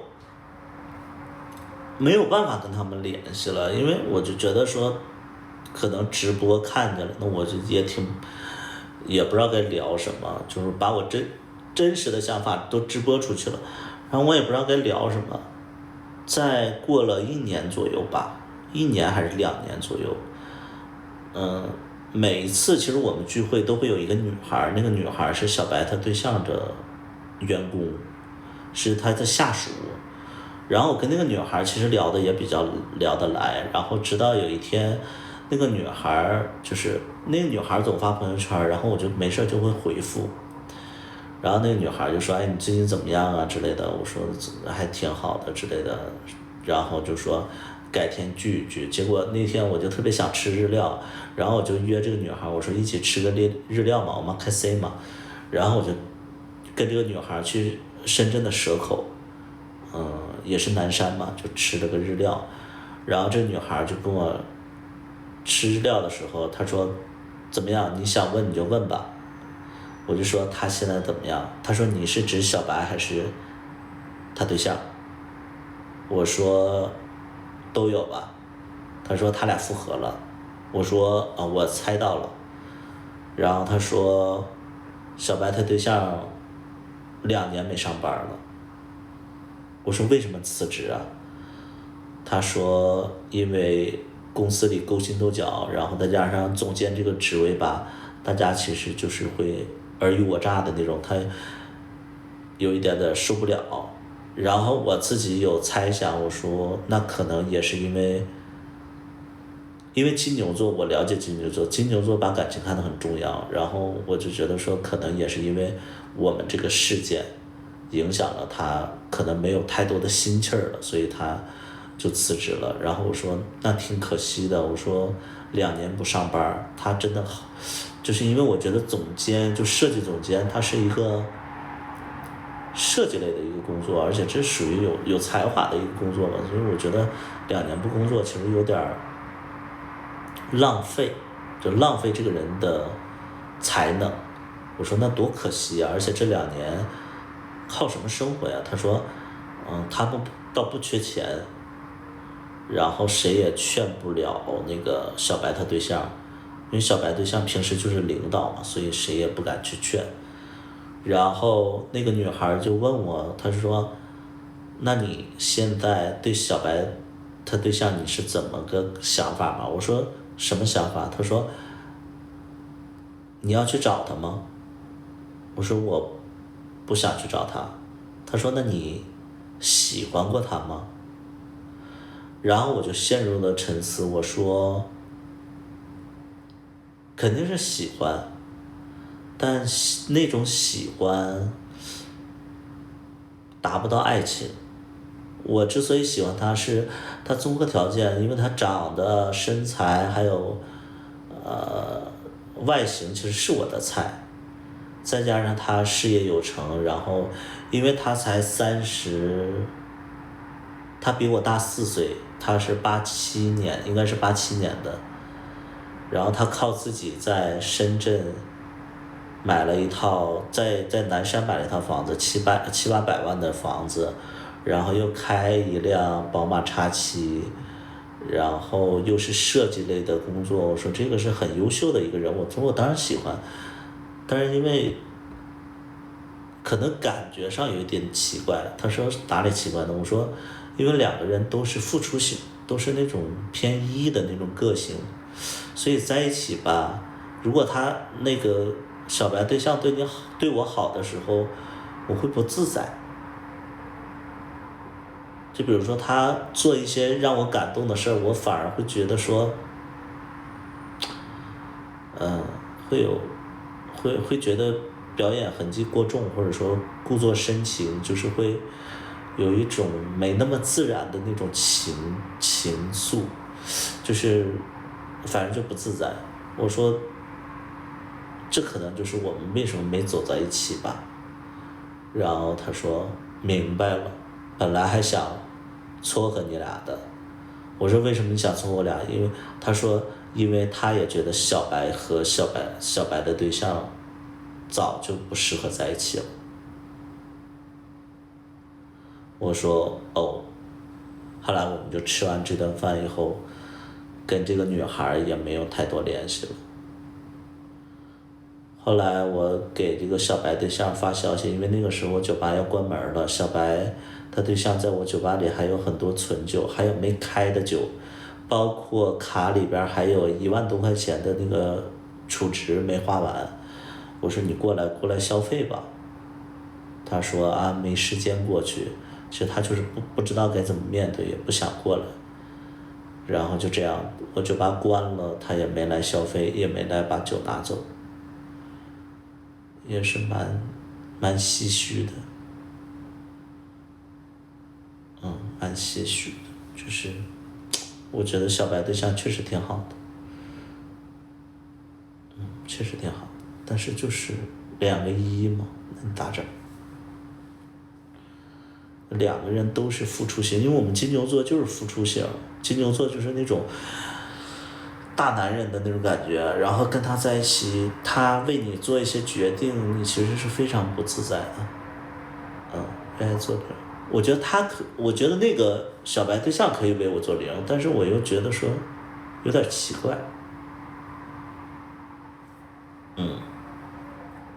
遇到这么多金主都错过了，小白的对象算是还不错的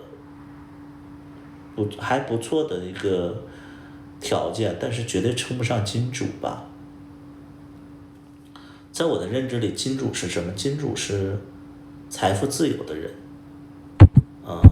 资产上亿的人，我觉得算是金主吧。就是也不是说资产是差不多就资产上亿的人算是金主。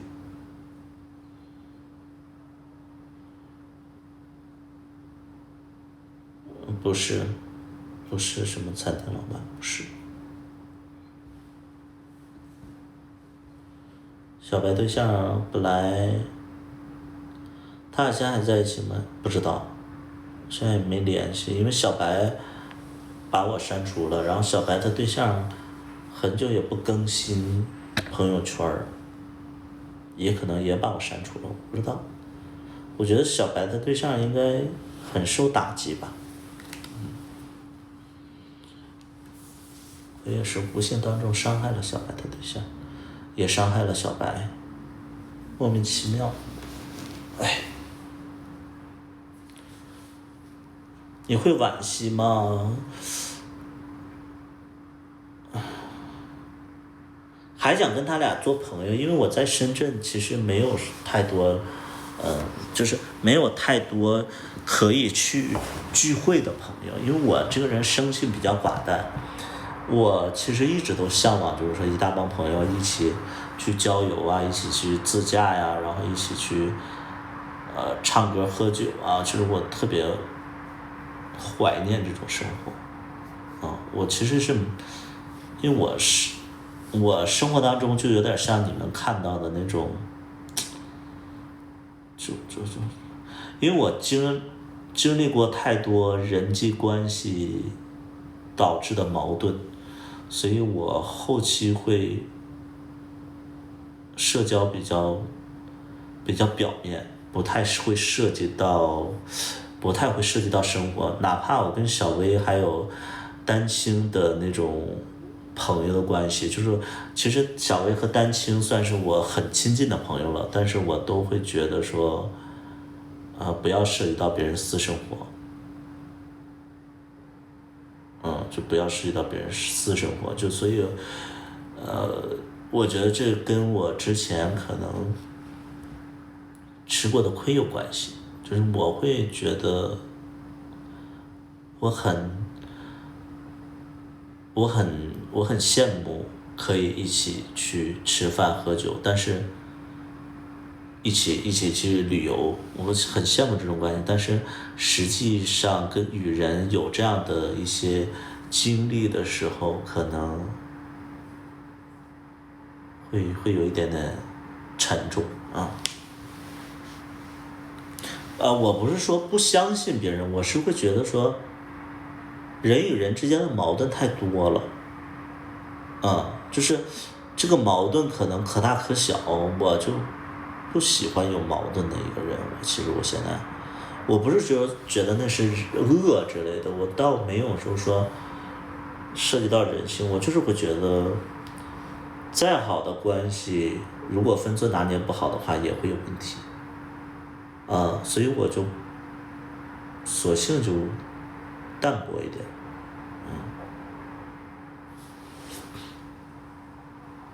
现在我就，但我还是向往，就是说有一大帮朋友可以，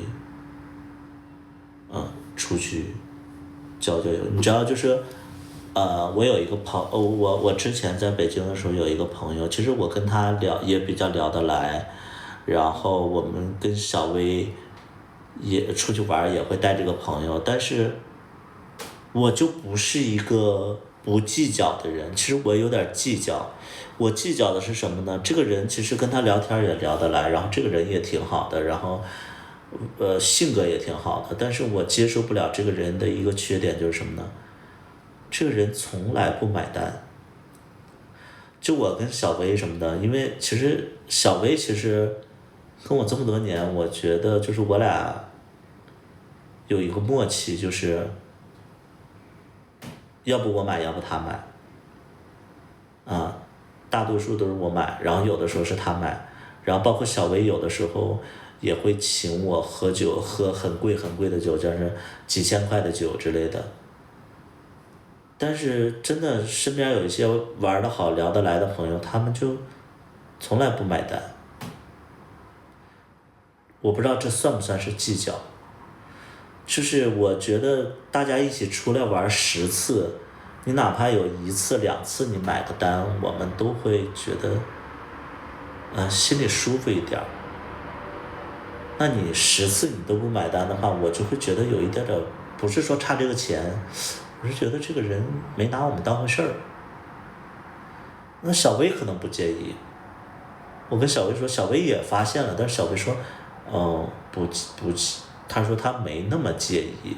我说我不行，我说我不能揣着明白装糊涂。小薇就是那种无所谓，就还好吧。然后小薇也发现了，就是说她从来不买单。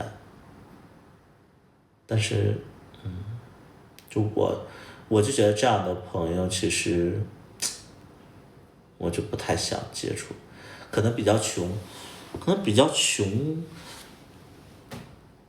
那你就不要就是别人约你的时候你就不要出来嘛。就是我觉得就比如说你是一个比较没钱的人，那别人在请客吃饭的时候你少出来，你少出来不就解决了吗？反正我其实就我需要的是被尊重。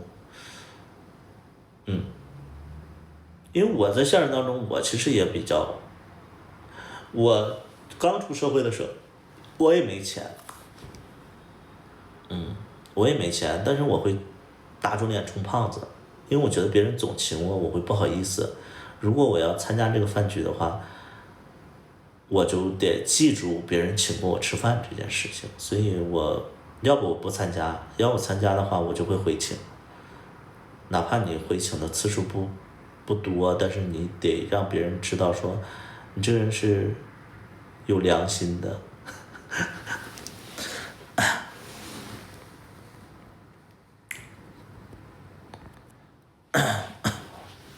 所以我身边，我觉得跟我完完全全满足。你朋友就是很自我，又嫌弃太自我，到底是什么问题？你朋友就是很自我，又嫌弃太自我，到底是什么问题？什么意思？没看懂你表达的是什么？说谁呀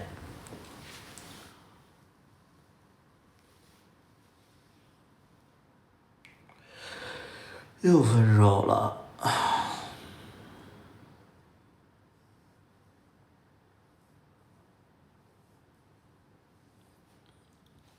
不提分手的事儿了啊。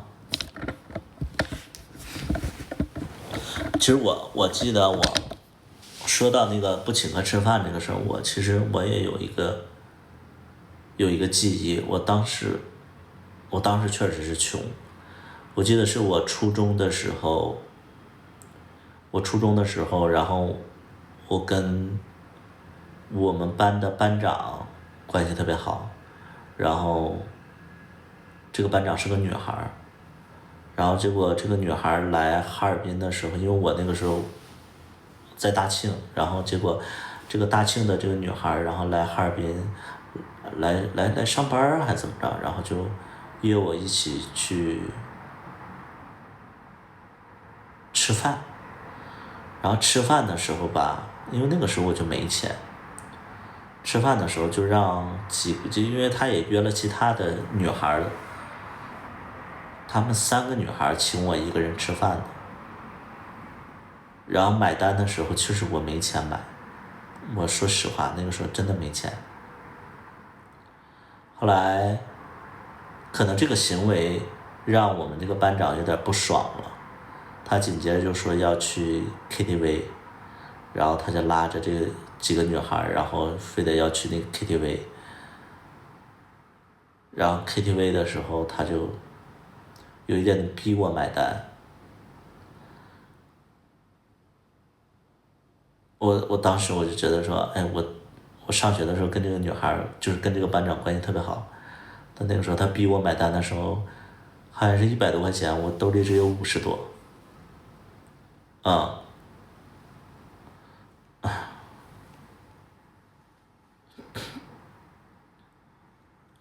你不是说不买单吗？很自我，你又嫌弃，后来我也忘了怎么回事。你不是说不买单吗？很自我，你又嫌弃，很自我，你又嫌弃。我不知道你在说什么。这个很清醒的人，谁能看懂这个很清醒的人他在说什么？谁能帮我解释一下？扣在那里洗碗了吗？我不记得了，不可能是扣在，好像是我找谁借了钱还是怎么着，还是硬着头皮怎么样？我忘了，我真忘了，因为太久远了。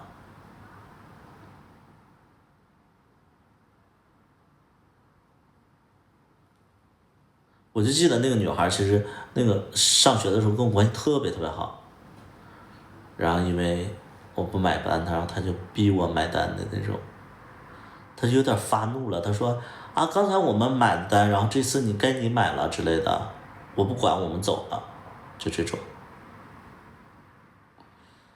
你嫌弃你朋友不爱买单，一次都没有，然后呢？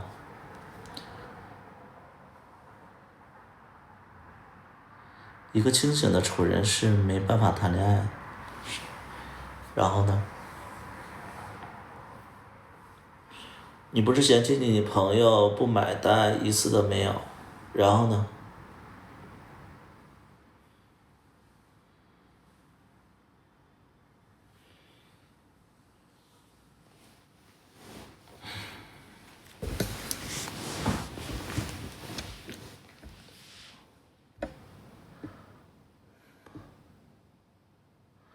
不买单就是很自我，你又嫌弃，到底是为什么？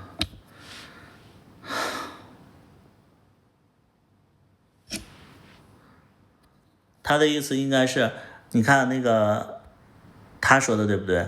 那个很清醒的丑人，很清醒的丑人，你看一下，就是你下面那个人，他分析的对不对？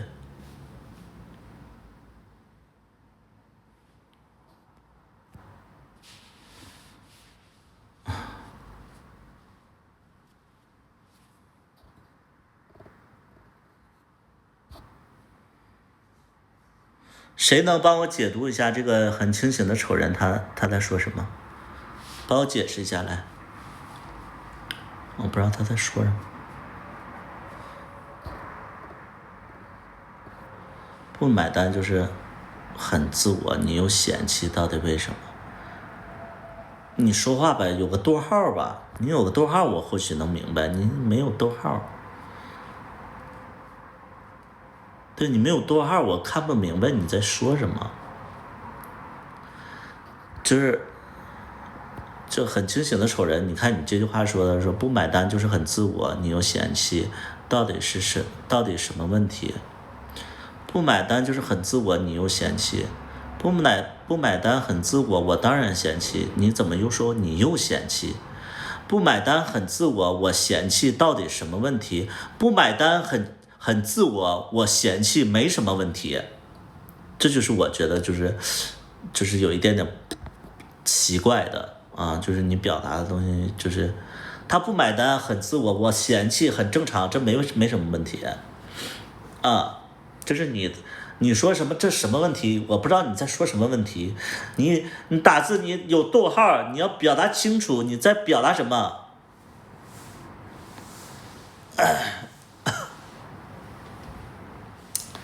我不知道他在说什么。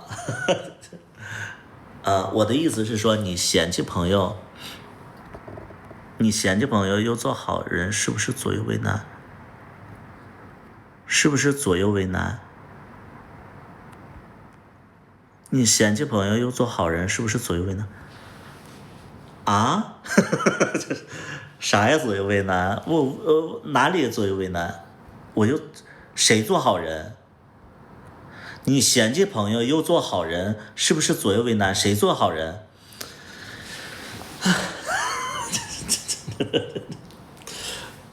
我们慢慢听他说，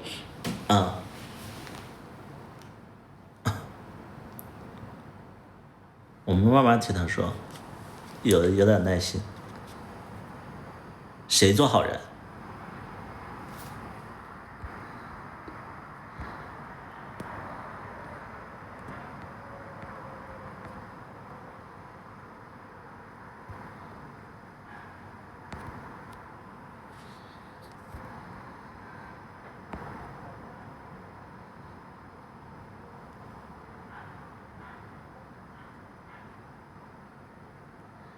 我的意思，你嫌弃朋友又做好人，是不是左右为难？什么意思？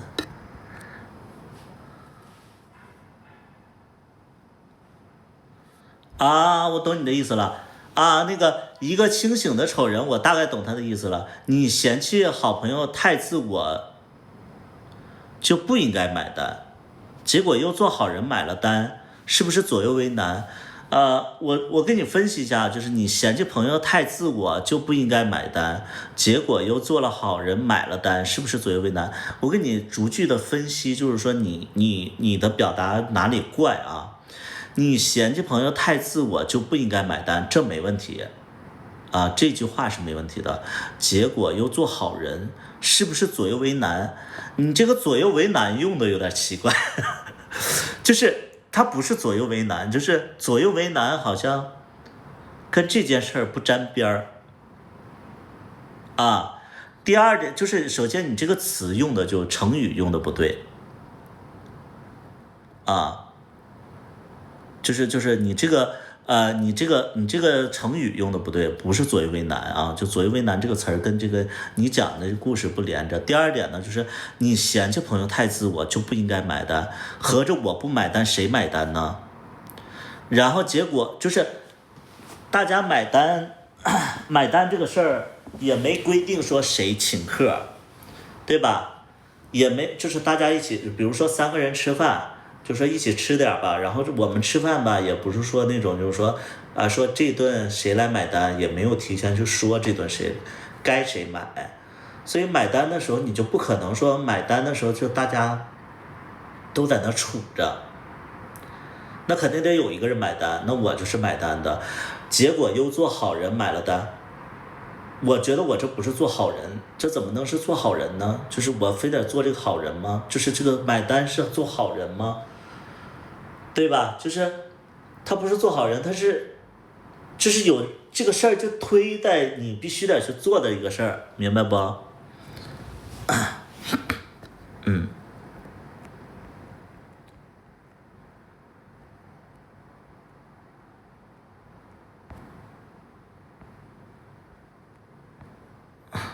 没必要跟他纠结，就是正常吃饭，你说比如说啊，就3个人正常吃饭，然后那个就是该买单的时候，所有人都打电话假装玩手机，那不可能啊！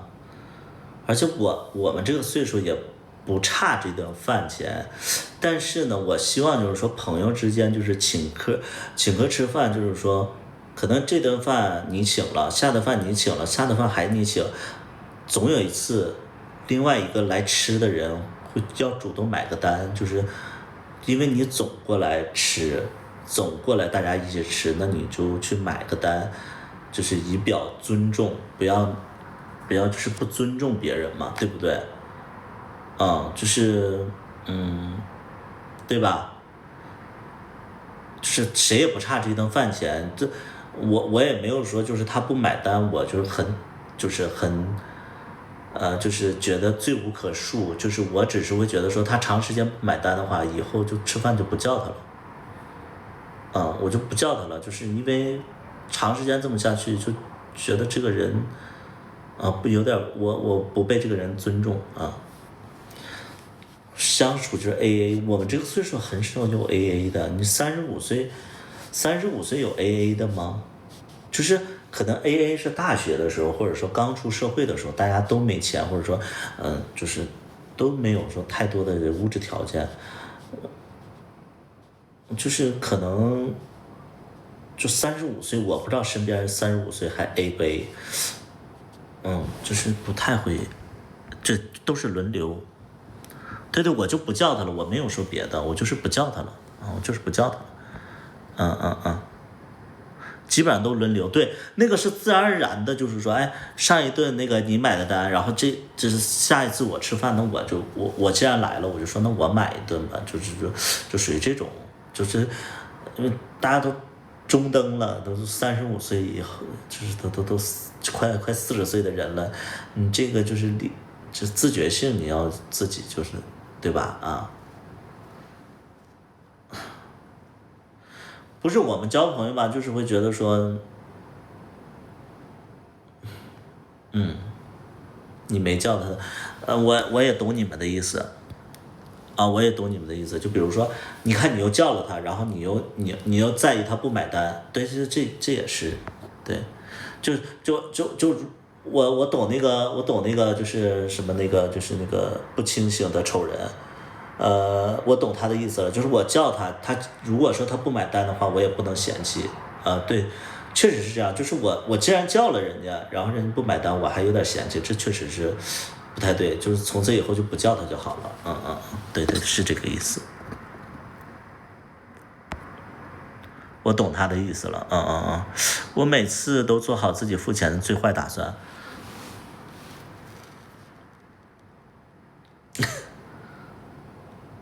我有一个朋友，你知道我有一个特别好的朋友，我有一个特别好的朋友，他有一点惹毛了我。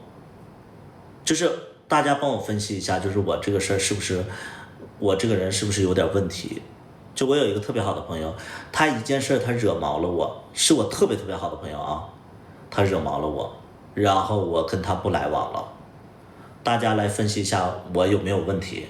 因为我其实出去吃饭吧，我基本上都是买单王，我一般都是买单王，因为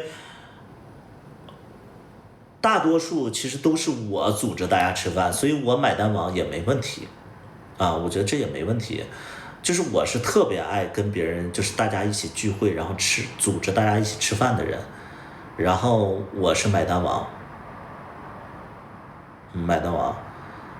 但是呢，有一次就是说我小薇还有那个好朋友还有另外的几个朋友，然后我们一起去吃饭了，然后那顿饭因为是我组织的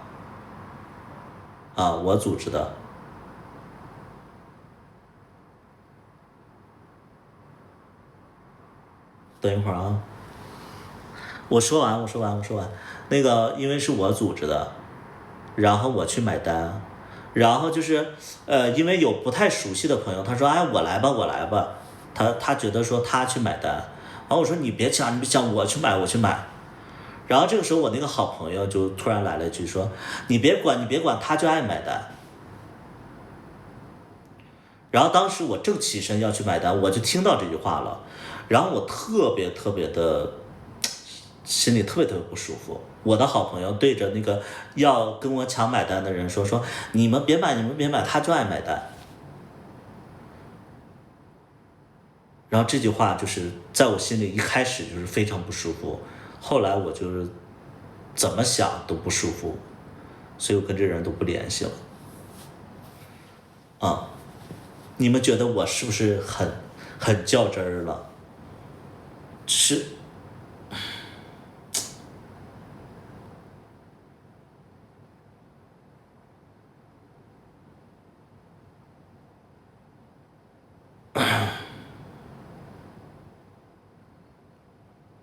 就我特别好的朋友，我没想到他会说这种话，然后我觉得他可能是无心的，但是我就觉得说很恶心。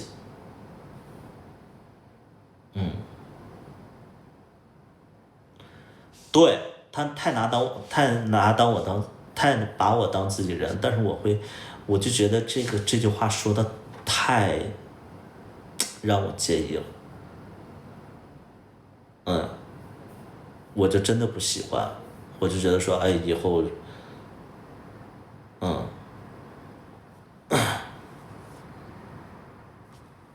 他不是开玩笑，因为他不是开玩笑，他就纯没脑子。对，他没有恶意，他也不是开玩笑，他就是纯没脑子。但是我就会觉得说，首先第一点，我觉得这是一种情商低的表现。第二点呢，就是你说了这句话，本来那顿饭我请的变成了我理所应当的，就是让别人来吃就是让我请别人吃饭的人都会觉得说啊，百里屠夫就是个冤大头就是本来人家会觉得说啊，百里屠夫请我吃饭，然后我要回请一下，但是人家听到以后就说，哎，百里屠夫他就是爱买单，他就是一个冤大头，就是一个傻逼。对，我觉得反正我挺介意的，我从此以后我就没跟这个朋友就是我其实一开始我就很介意下次哥哥给我买单行，看你们好的程度，反正我挺介意的。我其实越年纪越大，可能越不太会包容一些东西。我觉得年纪大了以后，就是会觉得一切的事都很麻烦。我不知道你们有没有这种感觉啊？我年纪小的时候，可能我对这个人与人的关系，或者说这个社会会有敬畏之心。我觉得别人做的一些事情，我必须得去学习，必须去了解，我必须得去借鉴，我必须得去接受别人对我做的一些事情，因为我年纪小。但是我年纪大了以后，我会觉得说，我看到一些我容忍不了的事儿，或者傻逼的人，我会直接就是说不，然后跟他不联系，然后就删掉他。因为我会觉得说，越年纪大越懒，你不想在这些人上边周旋浪费口舌，明白吗？就是有的人可能会觉得说你年纪越大事儿越多，其实不是，是我真的就会觉得说，这个人让你不舒服了，你没必要就是说跟他吵，也没必要就是包容他，因为包容是无底洞，你就索性不跟他联系你就索性不跟他联系了，然后你就减少了很多烦恼。我就是这么觉得，在别人眼里可能就说，哎，百里屠夫你现在你很就是性格很怪，然后说不跟别人联系，不跟别人联系，其实不是就是我真的就会觉得说，反而是就像有的人说是做减法，就真的不想去接触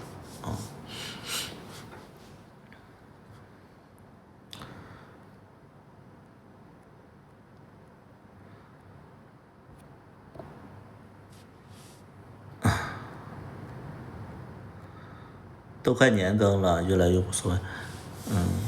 大国也没啥更的。大国。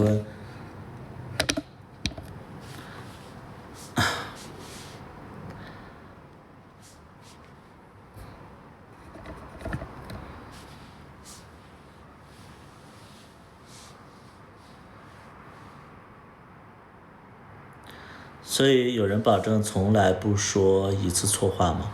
这个我觉得这个没有办法要求所有人，这个没有办法要求所有人。我觉得，我包括我也说错过很多话，就比如说有一次，我好像要拉近跟别人的关系，然后我就看到了这个人，其实我对这个人其实没有恶意，就是这人来了之后，因为我那个时候特别社恐，来了之后，然后这个人是我一个朋友的一个前任，他来了，我说哎你好，他说你好，我说那个我是谁，他说我知道，我说我也知道你，那谁说了你很多的坏话之类的。然后我说完，我觉得那个人也很尴尬，我也很尴尬，我不能以这种方式去拉近关系，你知道吧？所以就是跟那个人也没再见过面了，就是肯定会有人说错话啊，但是我就觉得说，别人不跟你联系了，这是别人的选择；我不跟别人联系了，也是选择。就是如果说你情商低的话，你说错过一句话，你很容易被别人淘汰掉，就是会在他的人生或者说在他的生活里边淘汰掉，明白不？就是你可以做错，你做错无所谓，但是你在某个人的世界，你可能就再见了。明白我这个点不？所以我面对一些情商低的人，我也有权利说再见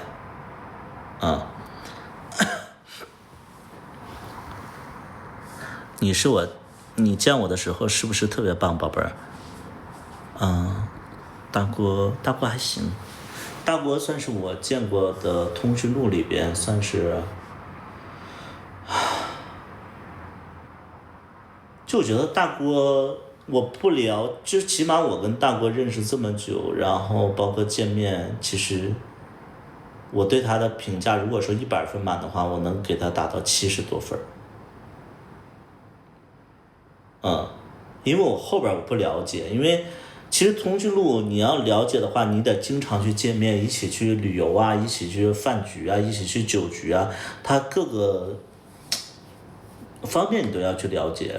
我起码我跟大国见过一次面，然后在互联网上也就是聊过这么多，连线这么多，我觉得大国现在我都能达到70多分。对，一起旅游最能见人心，是的，就是一起旅游，如果说他是一个有情商的人，你会能感觉到，就是反正我就觉得大家就是出来玩嘛，就是一个集体，就是一个团体出来玩，谁自我谁大方谁慷慨，我觉得这一下你就能看出来。有的人他其实是对，就现在人人都在说就是要找个有钱人，其实我觉得大多数人其实都明白一点，有钱人他的钱也不一定会给你，但是有钱人就是对你的那种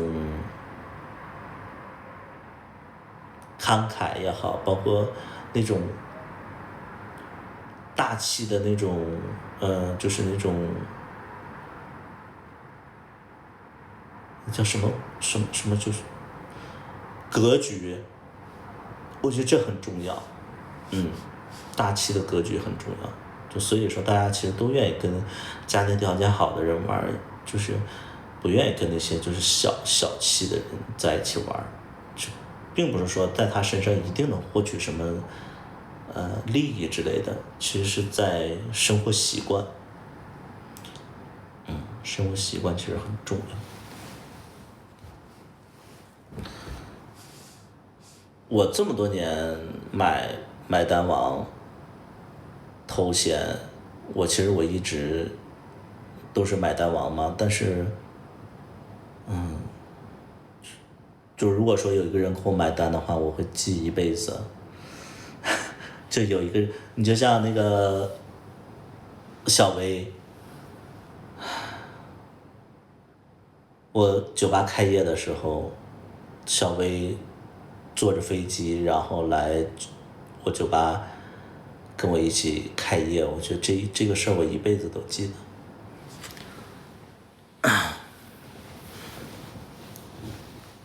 对，大哥很多，是的，大哥很多，而且大哥的钱其实很简单，大哥的钱其实他愿意给他认可的人，大哥不一定会给好看的人花钱，但大哥一定会给那些上进的人花钱，之所以他叫大哥，因为他一路走来，其实我自己亲身的经历，我觉得。因为我做直播也做了很多年嘛，然后我也见过各式各样的大哥、金主之类的。有很多人也了解直播界，其实有很多人印象中的就是说，好看的人背后都有金主之类的。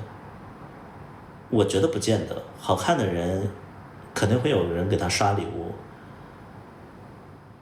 但可能刷着刷着那个人就走了，而且是小刷一下。但是如果说一个人他比较上进努力的话，大哥可能不计成果的去为他做一些事情，这个其实不是说好看的人能获得的。好看的人可能人家目的其实就是想睡到以后，可能状态比较好的话，可能跟你过2年，不都过2年了，因为比较好的话，可能跟你相处1-2个月，然后这1-2个月如果说发现不太舒服的话，可能就会分开，其实你就是旅了个游而已，所以我觉得人还是要有内在因为外表很多人都是空皮囊，很多人都空皮囊。有钱的好看的人会越来越有钱，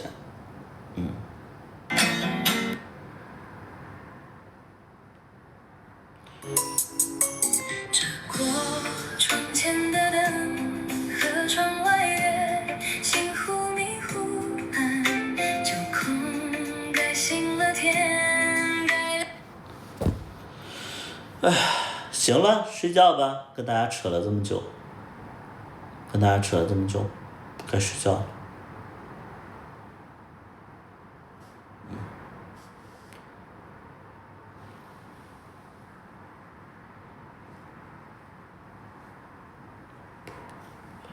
叨叨的，不知道。叔叔晚安，晚安吧。东西拿走没？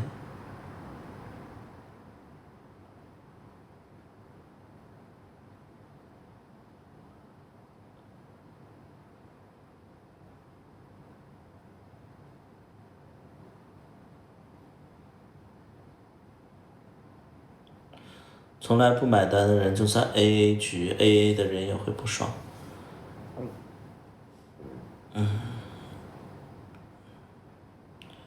从来不买单的人，我觉得 AA 局他应该不会去。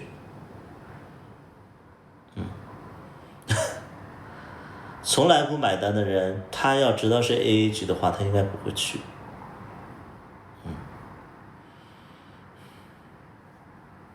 一般 AA 局都是要提前说的，你不可能吃完饭就告诉人家 AA， 这是不太好，对不对？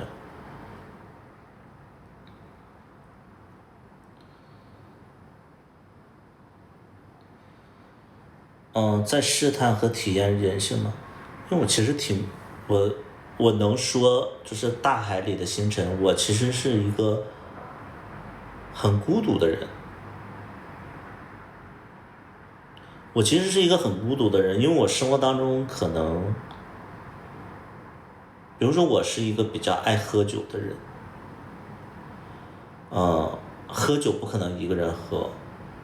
我记得我那个时候，19年的时候，我喝酒喝了几万块钱，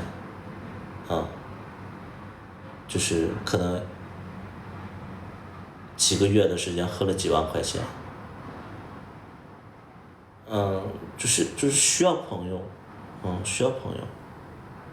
而且有的时候就是你单身的时候，金牛座其实是就是特别是在狂欢之后是不喜欢那么快回家的。就比如说那个时候我每次跟他们喝完酒之后，我可能都要请大家吃个宵夜，我不想回家那么早。包括就是我们打完麻将之类的，无论谁输谁赢，我都想着说一起去吃个宵夜。就是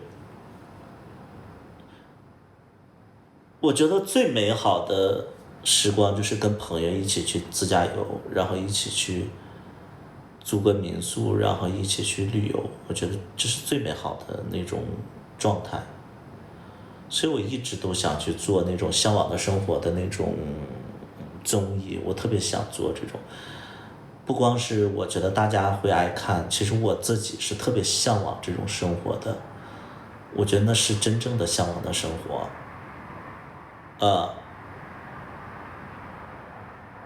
就是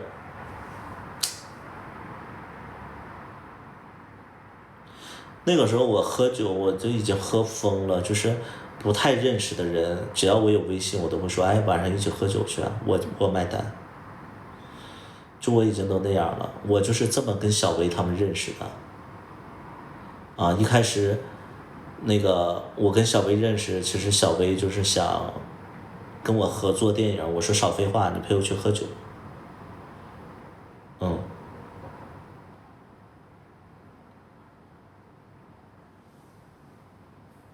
人挺好的，主要他消费的对，其实我消费的地方一般人也买不起，确实是有这个问题。确实是我消费的地方也是大多数人都买不起的，就是他们会觉得说，就比如说我们在北京的时候，我跟那个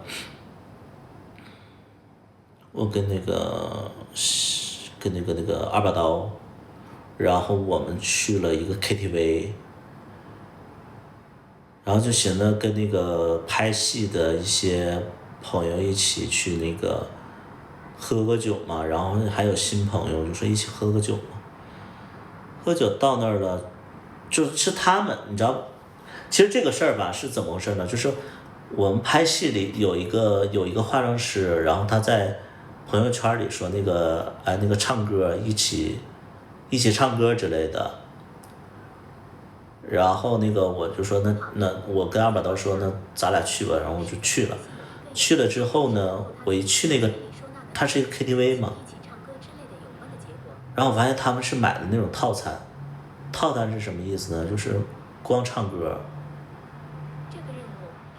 有点零食，连个果盘都没有，就光唱，有几瓶饮料吧。就是那种可能30-50块钱的那种。我也不知道，因为黄金那个时段嘛，可能就是晚上9、10点钟的那种，9、10点钟，然后我就觉得，我一进包间，我说，怎么就爆米花啊？然后就是啥也没有，喝的东西好像还是他们调的那种饮料，然后他们就光在那唱歌，我可能就觉得，你们能懂不？就是30多岁的人，你们能懂不？就是经常去社交场合的，你们能懂不？就是你一进去，你会觉得，就是然后他们就一直在那唱歌，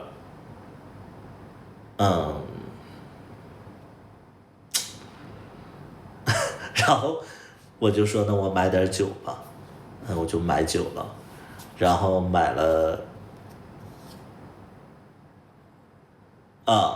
然后我就买酒，然后买了点酒之类的，谢谢五哥。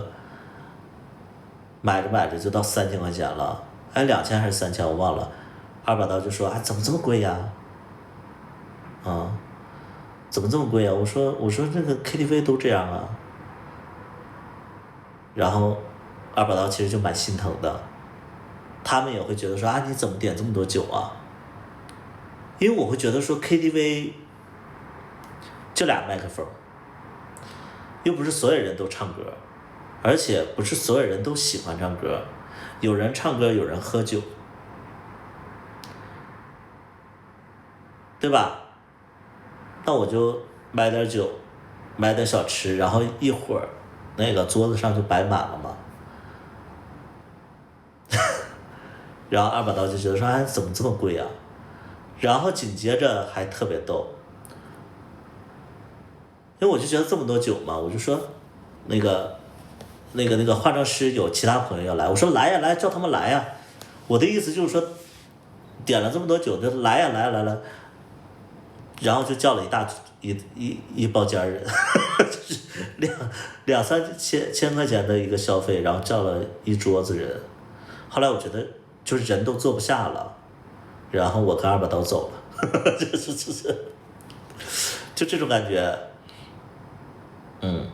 其实不是说大家买不起，可能大家的消费观可能就不太一样，就是大家会觉得说一个 KTV 花3-4千2-3千，觉得说太贵了。他们的 KTV 局可能都是那种啤酒之类的，可能2箱啤酒800块钱那种可能是这种局，也不会花那么多，可能在他们的认知里边可能就不想在 KTV 花这么多钱之类的，但可能我就习惯，就习惯，确实不好。那天反正二把刀挺心疼的，我记得，是确实是，他可能会，因为在他二把刀的消费习惯里也是 KTV 就是唱歌去了，点饮料唱歌，对，就每个人消费习惯不一样。我直播间里有个叫五哥的，那我们其实吃个饭、唱个歌、喝个酒，其实都得几千块吧。我觉得我们这个年纪好像就是消费已经下不来了似的，消费已经下不来了，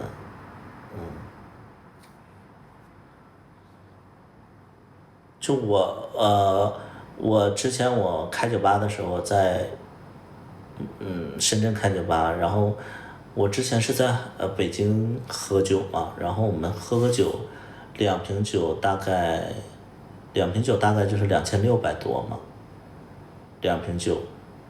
然后我到深圳的时候，深圳不喝那个白兰地，就不喝明式，他们大概也就喝芝华士和那个黑牌。我说那个东西怎么喝呀？又难喝，然后 low low 的。但是那个时候他们的消费习惯就是喝那个酒，然后因为我从北京来的，然后我都喝那个白兰地嘛，他们就觉得好装。直到后来就是那个我带他们回了一趟北京，我带了那个深圳的一帮朋友去北京，去我消费的那个场，他们就说怎么这么贵啊？因为一晚上花了8000多，就是花了8000多，包间有2服务员，你还要给1000块钱小费，所以就是他们会觉得说，我觉得那一刻他们就明白了，其实不是说百里屠夫装逼，就是消费习惯不一样，就他们没想到就是包间服务员还要给小费，一个人500，这确实是，不太一样。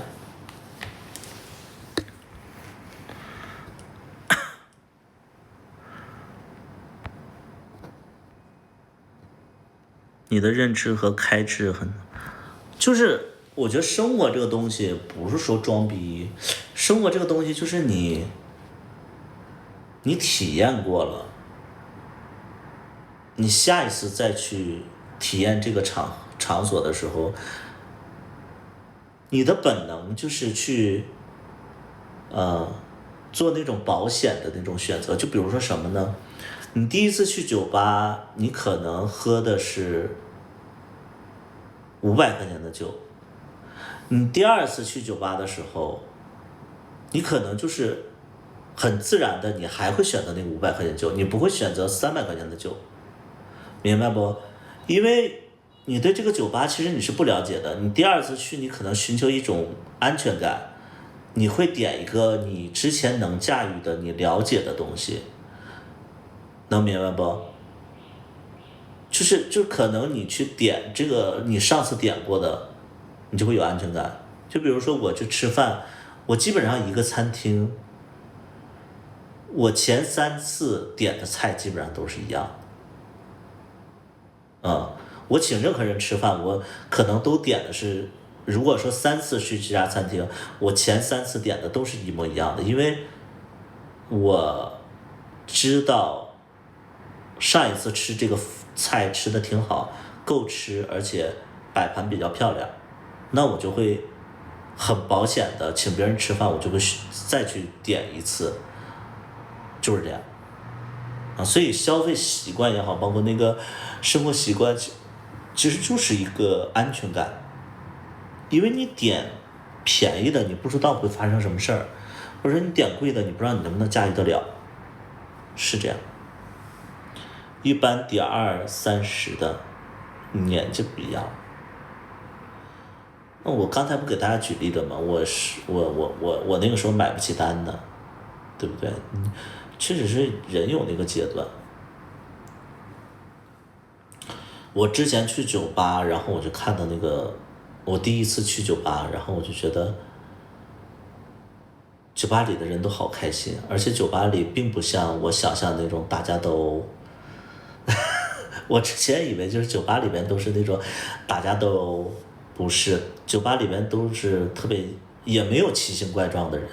我之前我没去酒吧，我都觉得酒吧里都是纹身的，然后都是大鼻环的，然后都是那个非主流子，然后都是那种头发5颜6色炸毛的那种，不是。其实酒吧里面的人都很正常就因为我没去过，所以我不知道嘛。后来我甚至我自己开了酒吧，我发现酒吧里喝完酒的人可能会会比较奇怪，但是其实不喝酒大家都蛮对。非主流应该不去酒吧，那我当时不知道，我当时就觉得酒吧是龙潭虎穴，然后就觉得酒吧里边人人都是那种小混混，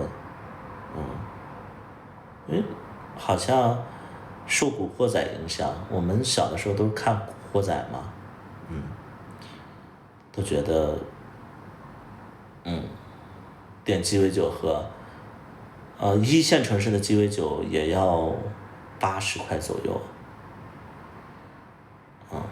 一线城市的鸡尾酒也要80块，我觉得便宜点的80块，也不是便宜点，就中等价格80块，哎呦，吓我一跳！你在深圳吗？我不在深圳，我在惠州。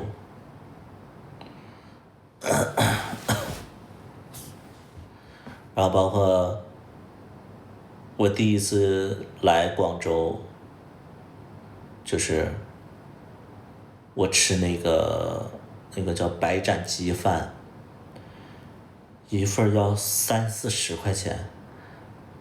21年的时候在广州，然后剪个头发要60。我说这就是广州吗？这就是南方吗？怎么这么贵？一个白斩鸡饭要30多，然后剪头发要60块钱。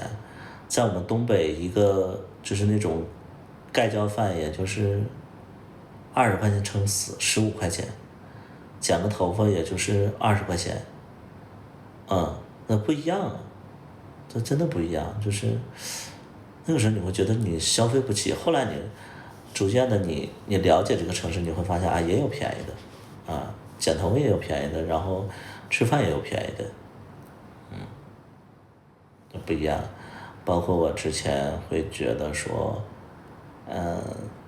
生活压力很大，其实，后来我发现，其实生活压力全都是自己逼自己，就是你富不了你就穷过嘛，你只是一个过渡而已。但当时我就觉得说，一定要大富大贵。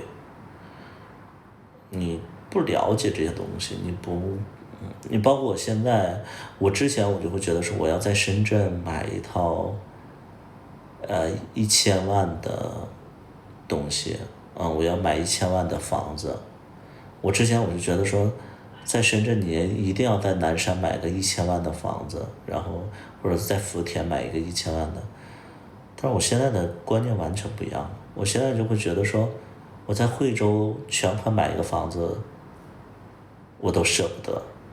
我觉得，好像你在深圳，你生活的并不好。你在小城市，反而就是停车也方便，然后人也没那么多。对，现在是会更觉得说小城市会比较好。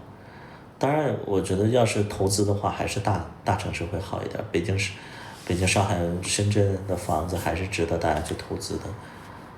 可是居住体验来讲的话，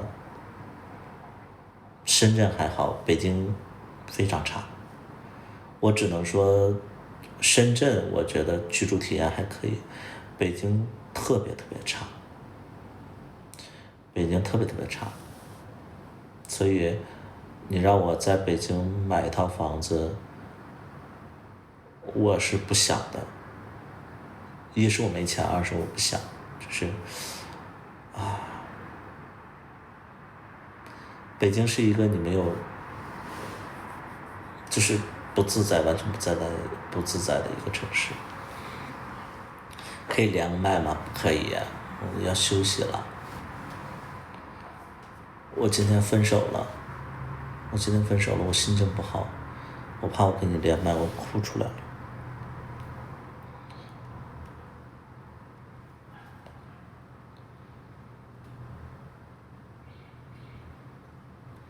我今天刚刚分手。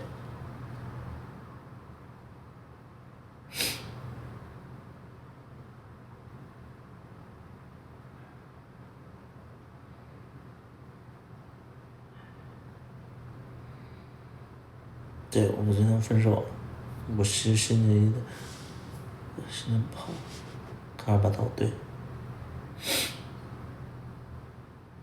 我刚才其实一直在隐藏自己的情绪，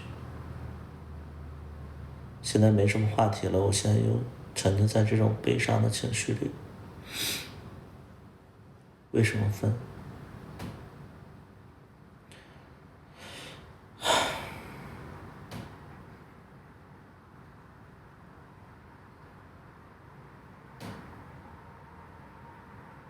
难以启齿，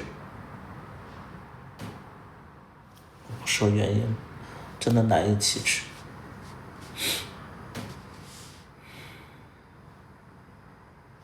好突然，感情就是这么突然。聚散不由我，真好难过。我其实已经有4天没睡了。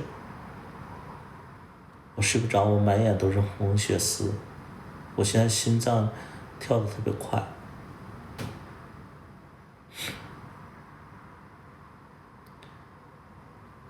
我已经很久没吃饭了，我一点东西都吃不下，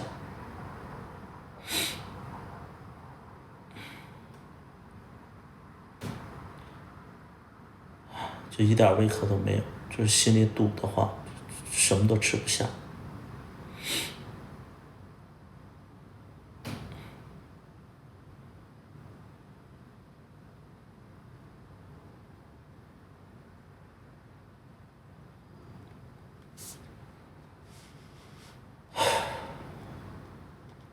怎么这个点开播？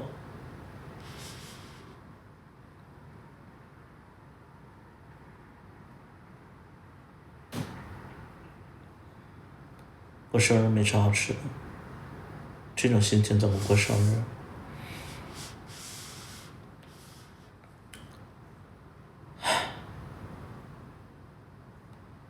刚才有一个粉丝还羞辱我，给我发消息说我给你转了个红包，结果我看了那个支付宝5.2块。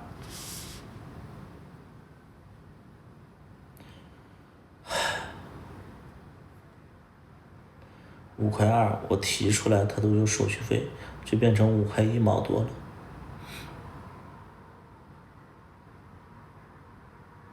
今天分手很久了，想和你聊聊天，你就聊吧，你打字吧，我说。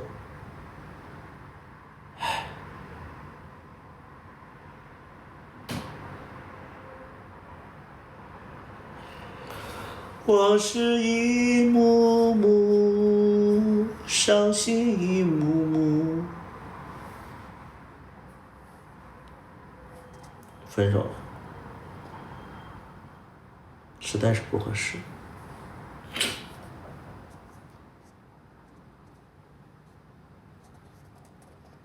连不了线，我现在声音是沙哑的，我说不出话来，我都。你听听我这个声音。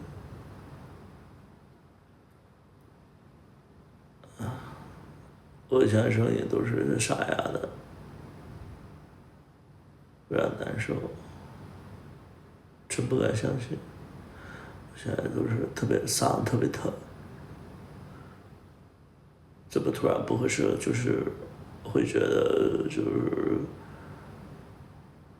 是我会觉得就是可能就是身高不匹配，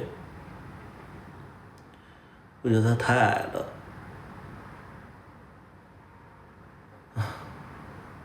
行，我就觉得我想找个个高的。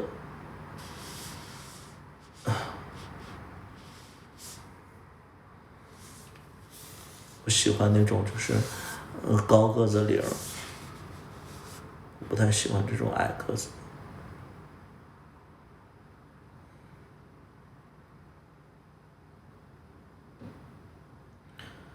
往事一幕幕，伤心一幕幕。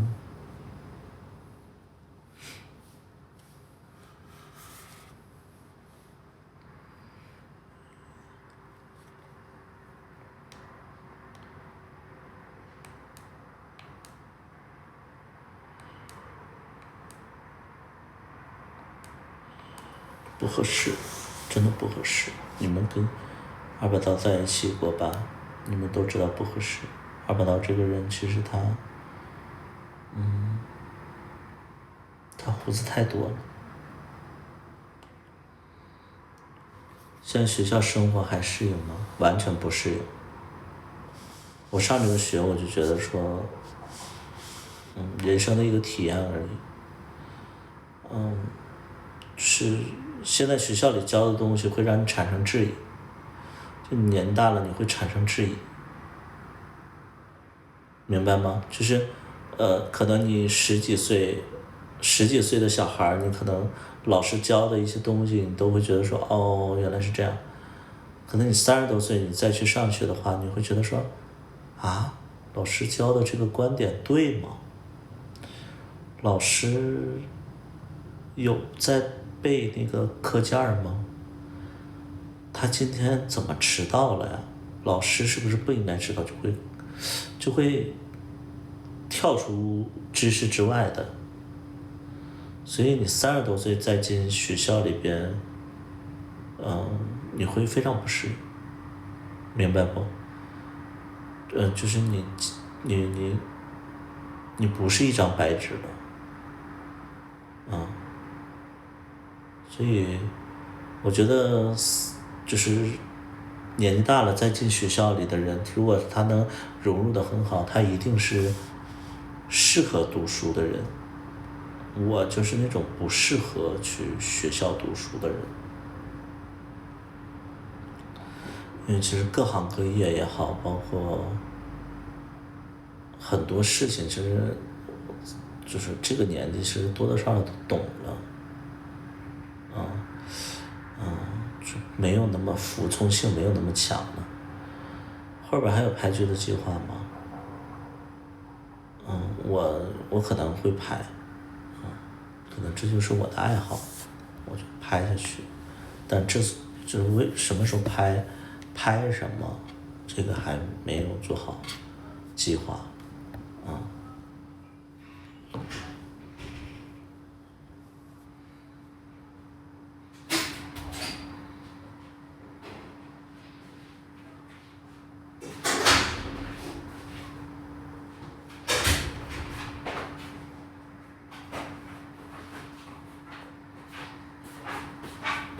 你不是走了吗？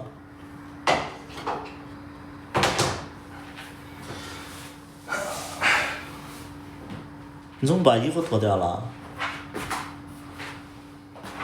你不是直播的时候说想我吗？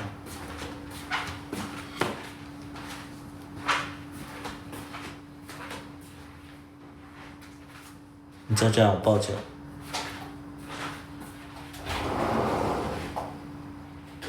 能不能不要玩弄我的内心啊？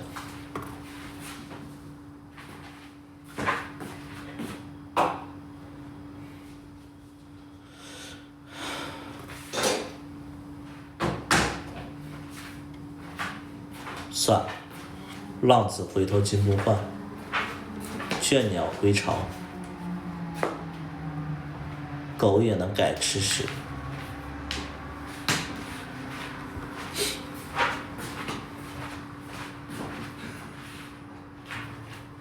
宝贝，宝贝练得好不好？明天休息。我的宝贝儿啊，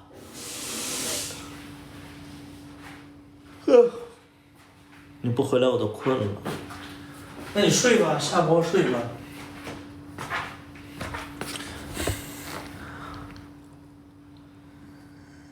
啊，你健完身身上是香的耶。放屁，那是衣服香。好喜欢啊。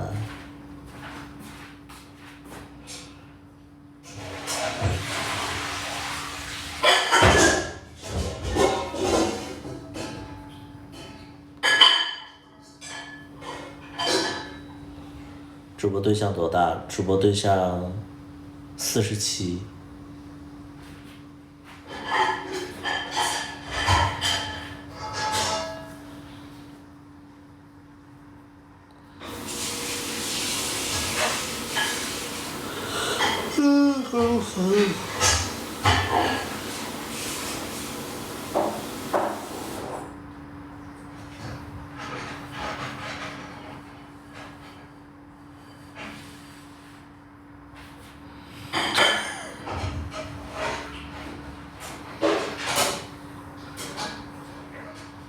你怎么还洗碗啊？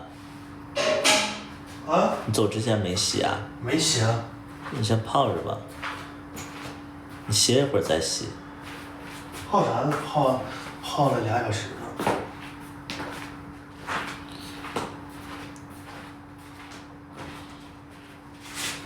好困呐，我不是睡觉了吗？我还困。你要不要带回家啊？今天晚上可能又不能了。你少来这套。好困。没事儿，我会把你弄醒的。我今天晚上没力气了。啊？我想好好睡一觉。你睡呗。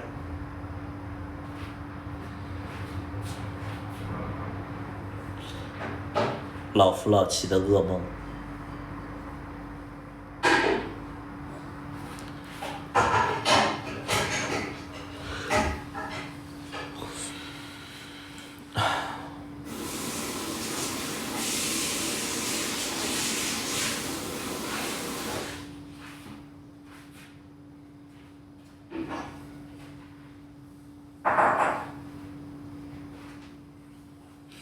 最怕朋友突然的关系。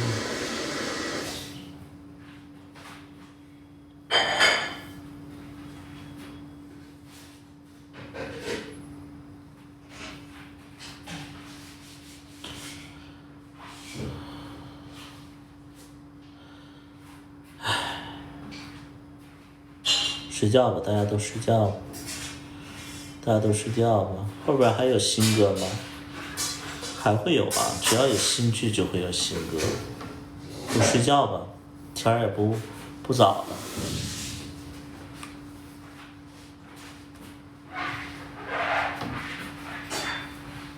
想看绿豆二，绿豆二应该没有了吧？绿豆二没啥故事可写了，大家早点休息吧。好吧，这回我真下，大家早点休息。无聊了就来看看百里，百里可能会让你无聊的生活当中有一点点诡异，就是这个直播间很跳脱吧，很即兴的一个直播间。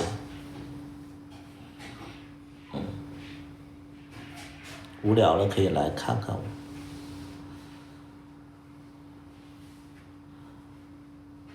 芝麻三怎么说？芝麻三可能也拍不了。我会跟龙二继续合作，但可能不是芝麻三。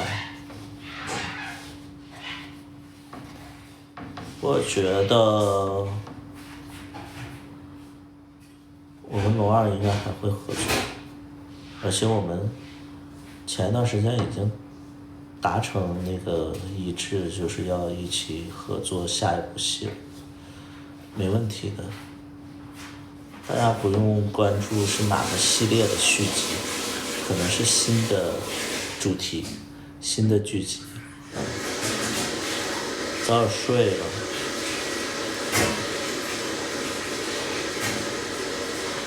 早点睡吧，拜拜。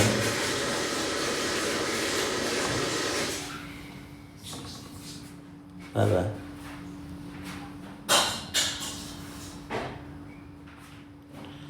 拜拜。